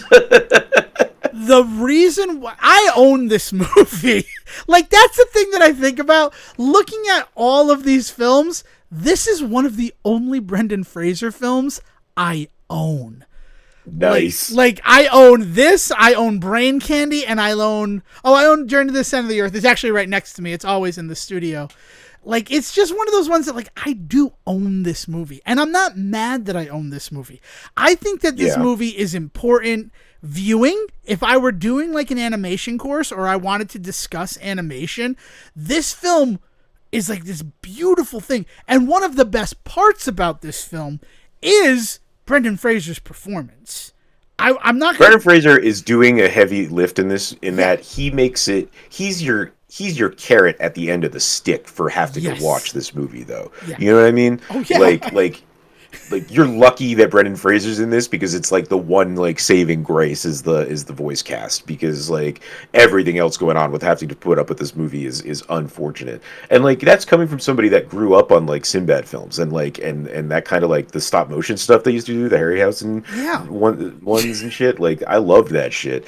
I love Sinbad so that when we talked about watching this movie at first, I was kind of excited, because there's also other good animated Sinbad movies out there, but this ain't one of them, man. No, I don't know. Like I'm putting this C tier right now. No, and I think that, again, it's the same reason why Killers of the Flower Moon is C tier, is that you're there. If you're there for Brendan Fraser, you're not going to be disappointed, but everything else that you go through, like, it's not a Brendan Fraser film. C is very good. C is appropriate, and it's not D. As much as the film is kind of hard to watch, it does tell a story. Like, it's not completely out of bounds. Well, and like you mentioned, there's reasons to watch it in terms of just, like, the cool history behind it, like, and the animation concept, and this was a big swing by a company at a time when this was not the way movies were made. So, like, in that regard, like, is a movie that still has something to talk about as you watch it. Glory Days, I just can't even imagine, like, having a fun conversation about that movie. No, and because it's just, it feels like Ben Affleck just kind of phoning in what was being done in film at the time. It's Reality Bites. It's Kicking and Screaming. It's Dazed and Confused, Suburbia. It's just, ugh. So yeah, no, I agree on that. We're going to stay in that same realm, though, with the animated. I would like to talk about Escape from Planet Earth. Yeah. He is so good as Scorch in that movie. I love his performance, but it's God, that movie, all I see when I look at Escape from Planet Earth is the wasted potential of that film. They have such a good cast. It's such an interesting storyline, but at the end of the day, just, like, they didn't commit to it. Like, it's not even like, remember Fly Me to the Moon in terms of, like, animated films? Oh my god, yeah. Like, with Buzz Aldrin. Yeah, Buzz Aldrin's in it. That movie is like was clearly made to like be dumped to DVD and be purchased, but like they put more care into it in a lot of ways. Like Escape to Planet Earth, you mean? No, I mean Fly Me to the Moon. Like Fly Me to the Moon, like is even though it is just like dumped to DVD, like kind of like trash sort of animated film, there's some care in it that like Escape to Planet Earth is Escape to Planet Earth feels like the kind of movie that they're like, ooh, there's a gap in the animation schedule for film. Let's put something in there so that we can get a couple of weekends out of it. And like then they came up with the movie. Right. It just like, and there's some real nice like shining moments in it. But at the end of the day, it feels just a little disjointed. So what do you propose? I think it's a C. What tier are you proposing? I think it's a C tier. Like in that, I'm willing to put a C tier. Definitely willing to put a C tier. But I would put it above Killer Moon and Sinbad as the ones that are there right now. I don't know. Like, yeah, sure. I can. Like I Escape guess to Planet Earth is currently our highest regard. I'm not getting that granular on my end. I'm getting granular, CJ. That's what I do. Where are we going from here?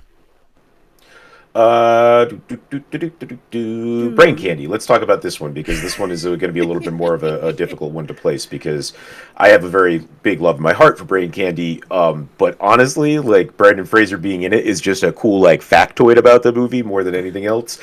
Yeah. So I don't know. I'm torn on this one. Love Brain Candy. Absolutely love Brain Candy.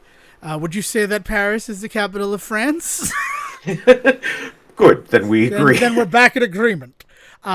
Everything about Brain Candy is makes it a fantastic movie. And it is another one of those like really great potential, but a disjointed delivery. But Brendan Fraser just shows up. Like I know what happens with him in it, but I also dedicate every May to the career of the man. I think if Glory Days is D tier, unfortunately, as a Brendan Fraser movie, strictly as a Brendan Fraser movie, Brain Candy is also D tier. Yeah. That's where I said I was torn because I know that it's my bias wanting to make it any higher than that. But like again, if I'm going into this for the Brendan Fraser of it all and want to see what's going on there, no, I don't think this is a good movie for you to necessarily go to first. Yeah. It's for Brendan Fraser completionists, 100%. It is also currently our highest ranked D tier film. I'm going to just say that. Which I guess if we're sticking in line with those types of films, did we eliminate all of them? Yeah, we're doing the nut job. Let's finish all these like frames of Fraser films. Just get it out of the way. As Grayson the Squirrel, as the sort of, I'm trying to think of like Ants is the closest sort of like parallel film that I can think of where the big ant is actually the hero, but Woody Allen ant gets all the credit.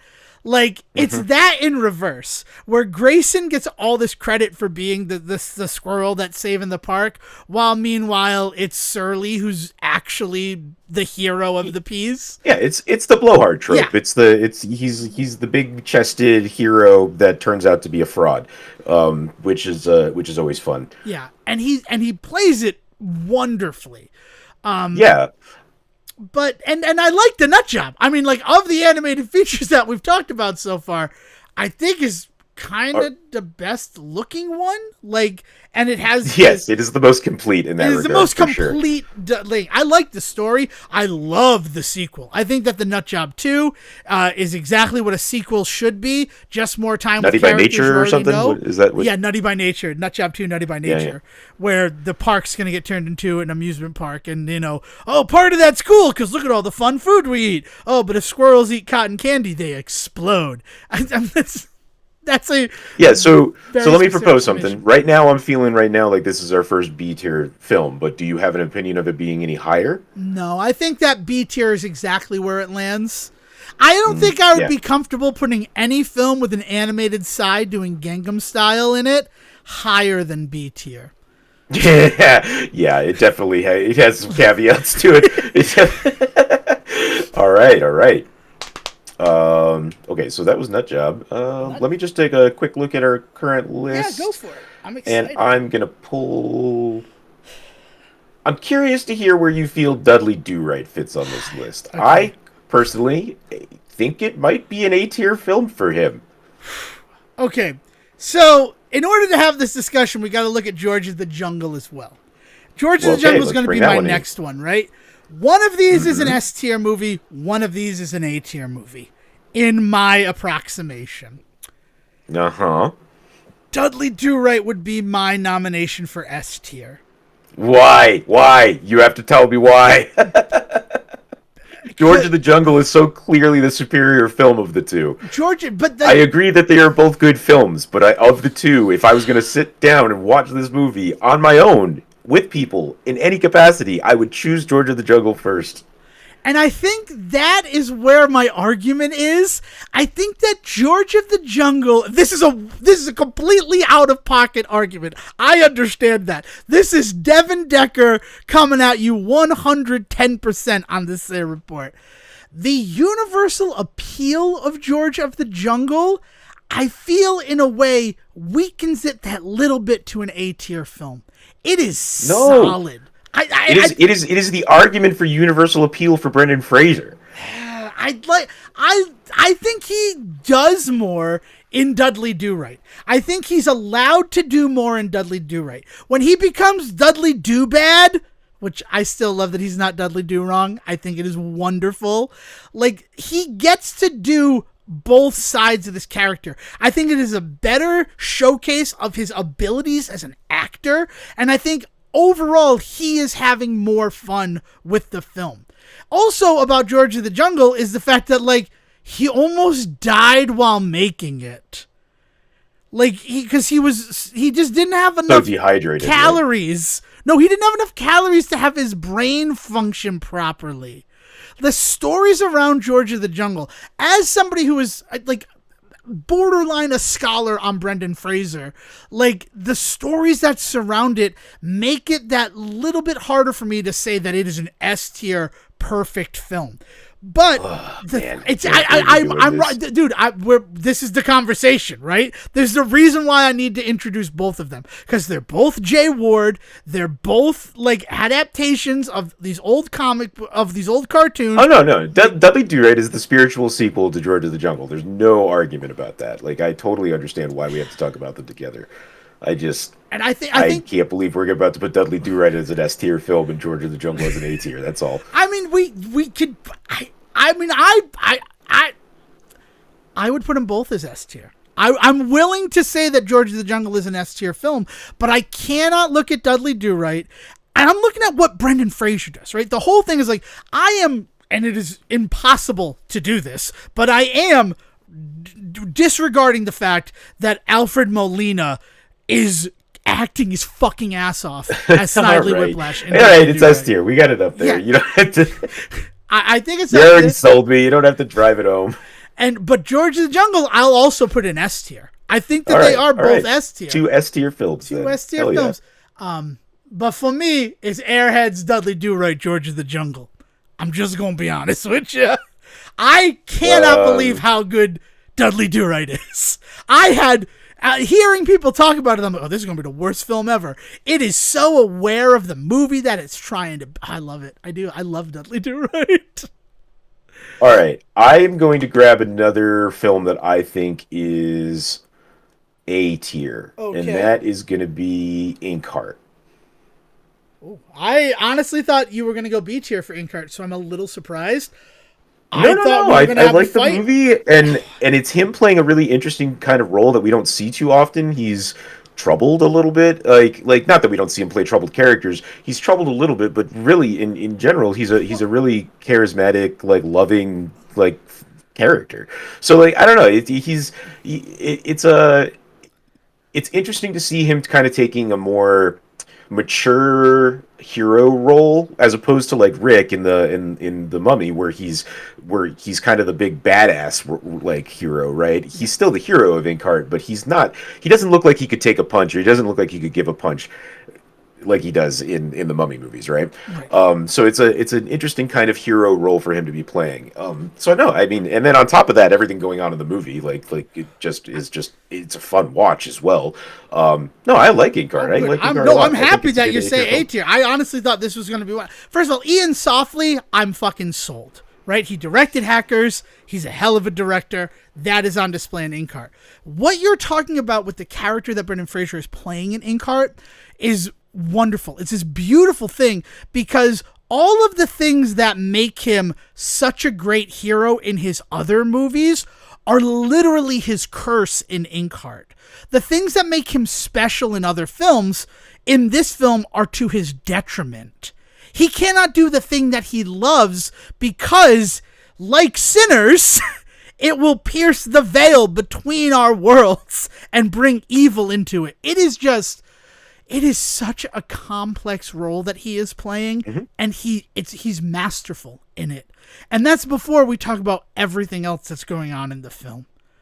Yeah, no, A tier for real, for real. And A tier above Blast from the Past. I'm so sorry. I will allow it. Yeah. So if we're gonna talk about, I really liked Inkard. Like I don't want to. I don't love want that to Inkard. get missed here. I bought like I the book. really liked Inkard. Oh yeah, so. no. I guess the reason why is the thing that's hard to like come to terms with on this one, and I'm starting to get it, is that like we're really judging the Brendan Fraser of the piece, right? Like that is the main thing. That's why Brain Candy is a D tier film, because Brendan Fraser in that, he's almost non-existent. In Inkheart, he is front and center, and it is awesome. But it's the other stuff in the film that I was fearful might have you look at it and say that it's B tier. But I love Inkheart so much. When we're now going to look at, since we're looking at that one, Journey to the Center of the Earth. Also, nice. But before we do Journey to the Center of the Earth, go listen to episode 120 of the Say Report. It is our Inkheart episode. I do not have a voice for that episode. I've been listening back to in celebration and preparation for this month, and I sound like Harvey Firestein for so long in that episode, and we just geek out about it. Matchmaker. I sound better there because I really have no voice. And it's also like, think about, that was 2019 that we did that episode, so way before that, like that, how fearful we were about illness, like a year later.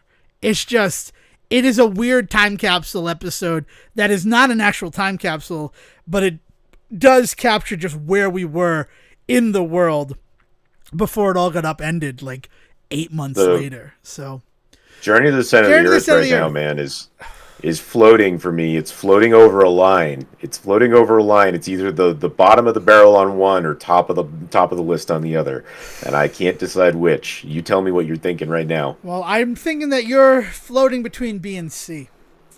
B and A. Really, B and A. Okay, well then, so I does it there. The thing about Journey to the Center of the Earth is the second one is so much better. Yes, I was about to say that. It's the superior sequel. It's the rare time where the sequel is superior. You don't see that as much in Hollywood. I like Journey to the Center of the Earth, but it is like, there's a reason he's not in the second one. Because he doesn't like give his all in it. I think that what Josh Hutcherson, he is on fire. The visuals, the stuff. Brendan Fraser is just kind of there. We've talked about like that sort of coast he'll do once he falls into a role. And it is very much, what if Rick from The Mummy were in Jules Verne, Journey to the Center of the Earth? Yeah, no, he shows up to work, right? And he's clearly working in the movie. But there's the difference between kind of like working it and like getting into it. And this is just not one of the roles he gets into, clearly. Yeah. It doesn't feel like it, at least. So, I mean, I would put it in B. I think that there's just a couple of things. Yeah. Excellent. Whew. That leaves 14 left. We could do this. Well, let's get a couple of easy ones out of the way here. Looney Tunes back in action. I think is an A tier film. Probably below Blast from the Past for me, but I do think it's A tier. Yeah. Yeah, definitely. Uh, Especially in a post Space Jam: The New Legacy world. If Only Looney looks Tunes better. Back in Action were any lower than A tier before that film came up, popped right up. Oh my god. As somebody that loved New Legacy, I even say like, no, Yeah. it makes Back in Action. It made Back in Action feel like a breath of fresh air again. It made Back in Monkey Action look like the Bone. Citizen Kane of Looney Tunes live action adaptation films. Monkey Bone, a movie that is all over the place and is saved by Jason Jason Fraser, by Brendan Fraser, is like, I want to make it A tier, but I don't think it could go that high. I don't know. What do Buddy, you think? I could make an argument for S tier. The only reason Monkey that I would Bone? put Monkey Bone in A tier instead of S tier, and I'd put it low. I think I'd put it probably even below Looney Tunes Back in Action. Is that just the wasted potential? Like the wasted potential of Escape to Planet Earth hurts that film a lot. Monkey Bone still was able to get a lot of Dark City on the screen. And making Brendan Fraser stew, and I mean John Turturro, it's Monkey Bone, Whoopi Goldberg. Let's do it. Let's S tier it. It's Let's S tier it. Okay, yeah, it's the I bottom. mean, he of gets S to tier. play. He gets to play two different roles in it, right? Yeah. Because he plays Stu, but then he also plays Monkey Bone at one point when his when body they is switch taken. bodies. So, like, Yeah, when John yeah, Turturro's so, like, in it. So no. Let's S tier Monkey Bone. All right, man. yeah. I mean, I love Monkey Bone. The fact that we're getting the dirtier work version, right? Like they're finally doing that. I'd love to see the stuff from Monkey Bone that they did not put into the movie. Also, Monkey Bone is historically significant because without Monkey Bone, they wouldn't have been able to tear down Harvey Weinstein. So, like, go fuck yourself, Harvey Weinstein. I'll take it. Last speedball, and then we can go back to maybe doing a little bit more discussion on these. Cool. Where do we want to place Furry Vengeance? Ooh, from the Book of Saw? Oh, God. It is the bottom of B tier, if not the top of C tier. It is. I'll put it top of C tier. I don't think we Yeah. can go higher than C tier on that one. God, it is such a fun movie, but oh my It's God. a weird role for Brendan Fraser though, because He's he's the bad supposed to guy. be the asshole, but also you're supposed to like him. Yeah, yeah. So he does that. He definitely succeeds with that in the role, and that's an impossible thing to do. But then the reason why it would land in C, like outside of the Brendan Fraser, is the fact that like shit just happens in that movie, and it's like, yeah, no, I guess we're just accepting that shit just happened in this movie. Yeah. All right. C tier is where I got it too, but we'll put it top of the list. I here. think it's top of the All C. right, man. All right. You pick one now. The Scout, which we have talked only about briefly. We've never given it a full episode. I think his acting in that movie would make it A tier, and I think A tier would be my argument for that. Not to do another A tier. speedball one, but like what he does in that, I can't think of the character's name in it. I mean, first of all, he's working with Albert Brooks, and it's like his third or fourth like sort of leading role. I mean, he's not the lead, but so he's just like the lead supporting actor in that film, and he is holding his own with Albert Brooks. But I mean, like, he is to the Scout what Cuba Gooding Jr. is to Jerry Maguire, right? Like that movie is not that movie without Cuba Gooding, right? Yes. As much as many opinions as you might have about Cuba Gooding Jr.'s acting and life around everything, that movie is what it is because of Cuba Gooding in that. The Scout is the same way with Brendan Fraser. That movie is not the same if you have a different actor in that role. As much as he may not be the main character of the movie, he is core to the making of that film. Steve Nebraska is his character name, and he's great. Like, he's playing with toys, and it's talented but A tier. Let's throw it A tier. A tier, loving it. Yeah, definitely. All right. So now all of these, I have a lot to say on all of them. So okay, here's what we could do. We could do 1992. Do the Encino Man School Ties mess around. We could do Oscars, we could look at Crash and the Whale, because both of them won Oscars. We could do the Mummy duology that's left. I already put Crash on my list. Let's do Crash and let's do Crash the Whale and No Sudden Moves. Okay. Oh, I had put None Sudden Moves as we've seen it, but we haven't really discussed it. But I'll do that as well. Yeah. Oh, did we? I thought we discussed it. I'm sorry. We just talked that it's out. It's really, really good, but it didn't come out during Brendan Fraser History Month. Let's do the Whale and Crash then, because I've already got them on the list. So okay. Crash can't go higher than B tier. And I know that's crazy because it won Best Picture, but that B stands for Best Picture winner Crash. Because even Brendan Fraser in the movie is cringe, and like it's not by any fault of any actor in that film. That is a movie that is just cringe from top to bottom. That is a problem. It's the direction that's a problem. It is still talked about as one of the biggest mistakes the Oscars made, which is crazy to me because no, I don't think they made a mistake. I think I know exactly why Crash won Best Picture that year, but. And Brendan Fraser, he's working in it. It's not like something with Journey to the Center of the Earth, but even then, even though it's like freaking an Oscar bait film, it's not like he's having fun. He shows up to work, I don't think he's doing good quality work in it necessarily. He's doing good enough work. Yeah. So and that's below Journey to the Center of the Earth, right? So Journey, Crash, and then the Nut Job. And I almost kind of want to put the Nut Job ahead of Crash. In fact, I had put the Nut Job ahead of Crash. Yeah. I had put the Nut Job ahead of Crash. Yeah, agree. All right, but then let's look at The Whale. The Whale.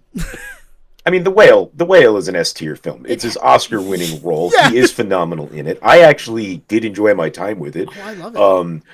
But so I guess my question is, in the S tier, where are we feeling that it's falling right now? Because I'll be honest, I have Earheads, followed by Dudley Do-Right, followed by George of the Jungle, followed by Monkey Bone, followed by The Whale. Yep, that's exactly what my S tier looks like, and it's gonna stay that way. I don't think there's any doubt in my mind that between the two of us, our favorite Brendan Fraser film is Airheads. That one's not moving. And as much as I did enjoy my time with The Whale, and his performance is really, really good. The story is good. I could watch The Whale right now, and it is not an easy watch. But I'm gonna say it. This is a fucking insanely. Oh yeah! Oh, did you not think that's what we were going to do? I recognize that, dear listener, but I agree with everything that Devon is saying right now. So. Oh yeah, it is. I could watch The Whale right now. It's not a fun movie. It is a hard movie, but it is an excellent film. And but honestly, first I would watch Airheads, Dudley Do-Right, George of the Jungle, and Monkey Bone before we get to The Whale. Yep. Yeah. Holy shit. Here we are, folks. I've been holding off on The Mummy because I don't know how I feel, and we kind of already talked a little bit about spiritual sequels and things like that, but I don't know how I feel about The Mummy versus The Mummy Returns. That's where I'm stuck with the Mummy movies. So, Secret Shame of Devon Decker. I believe I've admitted it before, but I'm admitting it again. Have pearls in ready to be clutched position. Of The Mummy and The Mummy Returns, The Mummy Returns is the film that I saw in theaters. I did not see The Mummy until much later in my life. Yeah. And there's not for any real reason. It's just 1999 and we didn't get a trailer check for it, so we didn't go see it. But 2001, we need you to do a trailer check on The Mummy Returns. So I saw The Mummy Returns. Also, it was when I was going on movie dates with people, so it also made sense there. Yeah. I think The Mummy Returns is The Mummy is just such a good setup film, and it's a good complete experience, whereas The Mummy Returns, it really is that kind of thing where if you didn't like the first one, you're probably not going to like the second. The second's just more of the same. So in that regard, it doesn't really. The second is more of the same with worse computer generated imagery. And that's the weird thing about it, is that what Imhotep looks like in The Mummy is really good. All of the effects when he is like the sand cloud and the beetle effects and all that, they look really good in The Mummy. In The Mummy Returns, it's like they're like, okay, we want this film to be profitable, so we need to cut something from the budget. And the computer generated imagery seems to be where they targeted. Because the Scorpion King drops it a full tier level for me wherever it should wind up. And I know that's like a weird thing, but it's also like the way that Brendan Fraser interacts with him as the Scorpion King is just like, oh, that was an impossible thing you were asked to do, my friend. And I think we're talking about The Mummy being S tier and Mummy Returns being A tier, because I think that like we cannot deny the fact that Rick is a definitive role for him. It is a fun role. It is a movie that you can go back to a million times. So he is a blast in it, and it's a blast of a film. But I think you're right. I think The Mummy Returns drops the ball in being that cash grabby kind of feeling sequel where they're like, hey, we got a WWE guy in here, and then we didn't because we just CGI'd him into it. Actually, we didn't. No, he really has a need couple him to of show up on scenes as set. the Scorpion King. He shows up in the beginning in the whole opening frontispiece. Good. That establishes Good. it. I'm glad he got a couple of moments on set. Yeah.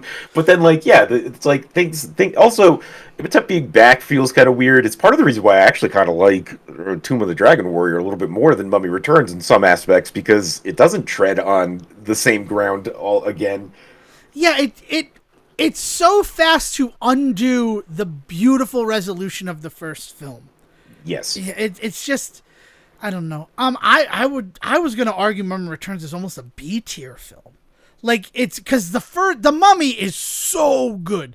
The Mummy right now is S tier, and honestly underneath Airheads. And part of that is the fact that, like, I think we would be strung up by Brendan Fraser fans if we didn't do that. But also, like, The Mummy is one of the ways that this whole crazy thing that we do is able to connect with society at large. Yeah. Like, I don't know how often you talk to people about the fact that you spend every May celebrating Brendan Fraser, but, like, The Mummy is always the way that, like, I kind of Trojan horse into having this deeper conversation. Yeah, definitely. The only way that I ever talk about The Mummy Returns is, like, if I bring it up. And very rarely do I have to bring it up, because then there are so many other great films that, like, society loved him in that, like, people would rather talk about.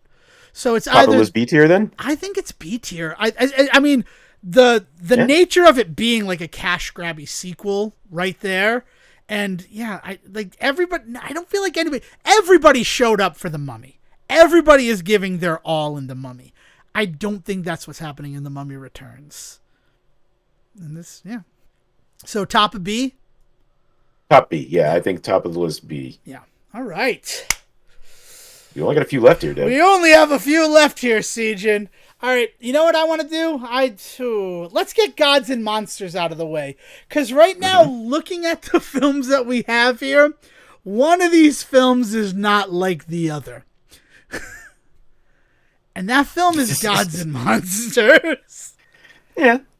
And not for any other reason. It's just that, like, Gods and Monsters is a heavy film. You know what? I say that School Ties and With Honors are also pretty heavy films.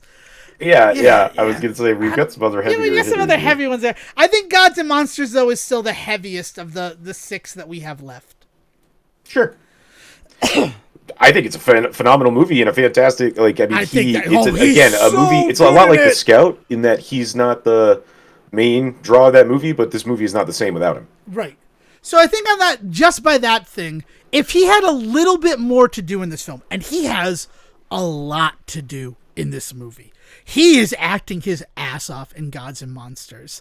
But I think the fact that he is literally a prop in this film keeps it from hitting the upper echelon of an S tier film. But I could not go any lower than A tier. Yeah, no, A tier. I definitely I have it right next to The Scout. So it's I got Inkheart, Blast from the Past, Back in Action, The Scout, and Gods and Monsters. Yeah, I would I think based on his performance, I'd put Gods and Monsters above The Scout. Okay. I think he just has, it's a little bit of a meatier role. in that one. I mean, literally. But, and I do. I love Gods and Monsters, but yeah. Okay, so yeah, let's just keep the heavy train a rolling with honors. With honors. So I was talking about like those movies that are like unaffected Gen X sort of stuff. With honors is also that, in a lot of ways, and it's all these people that like we're gonna go on to see them do great things in the realm of entertainment. Patrick Dempsey, not Maura Tierney. I can't think of it. Mandy from The West Wing. DB Sweeney. A young Joe Pesci. Yeah, Joe Pesci. Is he young? I mean, he's young since he's acting now, but he's older than like Home Alone or Goodfellas. Yeah, I like With Honors a lot. I think what Brendan Fraser is doing it, but again, it's that same sort of thing with Gods and Monsters and The Scout, but then in addition to that, you have all these other fish in the pond fighting for the fish flakes that you drop in there. God, I really like this movie, but I think it's a B-tier film, Sejohn. Yeah. I think it's B tier, but I think it's top of the list. I think there's more going on in it than even The Mummy Returns in that regard. Oh yeah, like it's definitely compared against The Mummy Returns. This is 10-star, 5-star, like nominate this for all the awards films against The Mummy Returns. The issue is the reason why this film sings is Joe Pesci. Joe Pesci is the emotional heart of the film. And that's. Can I ask a clarification question really quick? Please do. Do you have Nutjob above Journey or Center of the Earth or below? I have Nutjob below it. Below it. Okay. Yeah. Why? What do you think? Do you wanna? I'm feeling it might be above it, but I wanted to double check with you. No, I mean I have no problem putting it above it. He's putting more effort into being Grayson than he is into being the character whose name I don't remember from Journey to the Center of the Earth. So. Still better than Crash, though. Yeah. All right. Sorry. Don't want to relitigate. Just want to double check. No, we want to make sure that we're being truthful and that we're sharing the proper stuff. I'm just checking something right now before we go with that. Okay. So I'm trying to decide if School Ties for me, just to stick on the heavier films. It's a pretty phenomenal role for him. Yeah, it is his first leading role. We've done a lot of talk about where Brendan Fraser is basically a prop in the movies. And Encino Man, despite being the titular character, though also his name is Link, not Encino, he doesn't really have... It's not a meaty role for him, right? Like, he does a great job as it, but Stoney and Dave are the main characters. He is like a dog. He's like if Scooby-Doo were a human and couldn't talk. But I do think you come to the party for Brendan Fraser in that movie. Oh, right? yes, so, like, without a doubt. Encino Man definitely gets at least A tier for me. There's no way that Encino Man is not an A tier film, but I don't think that it could go to S tier. And I think if we're looking at it, Encino Man would be the slot after Inkheart. I just think that he's, I don't know. Yeah. I think because there's no Brendan Fraser. We're not doing this if not for Encino Man. And then talking School Ties, it is that double-fisted. It is the fact that he's in something like Encino Man in, I want to say when they released. They both released in 92. But Encino Man comes out, let's get here, May 22nd, 1992. For the listeners at home, that's why May is Brendan Fraser History Month. That'll be on the quiz, years from now. It's because that's when Encino Man released. And then it's September for School Ties. So imagine that, 4 months between these films, and we see him do what he does as Lincoln in Encino Man, and then we see him as David Green in School Ties. And that is the 1-2 punch that gives him the longevity. It's certainly the reason why you and I are doing what we're doing right now. So where do you think School Ties falls then? I think School Ties is bottom of the S tier films. Okay. Yep. I got it there. I have it there too. And then, so that leaves Hairbrained and Bedazzled. Sejohn, I say we save Bedazzled until our Bedazzled episode. Let's talk about it, and then we'll tell people where it goes on the tier list. Plus, then we get to eat twice on the whole Bedazzled of it. I'm on the tier list of it all. Where does Hairbrained fall? I think it's in the with honors area of the B tier for me, but I know that this was something that touched you personally a lot more than it touched me. So how are you? Here is a thing that I was saying to myself.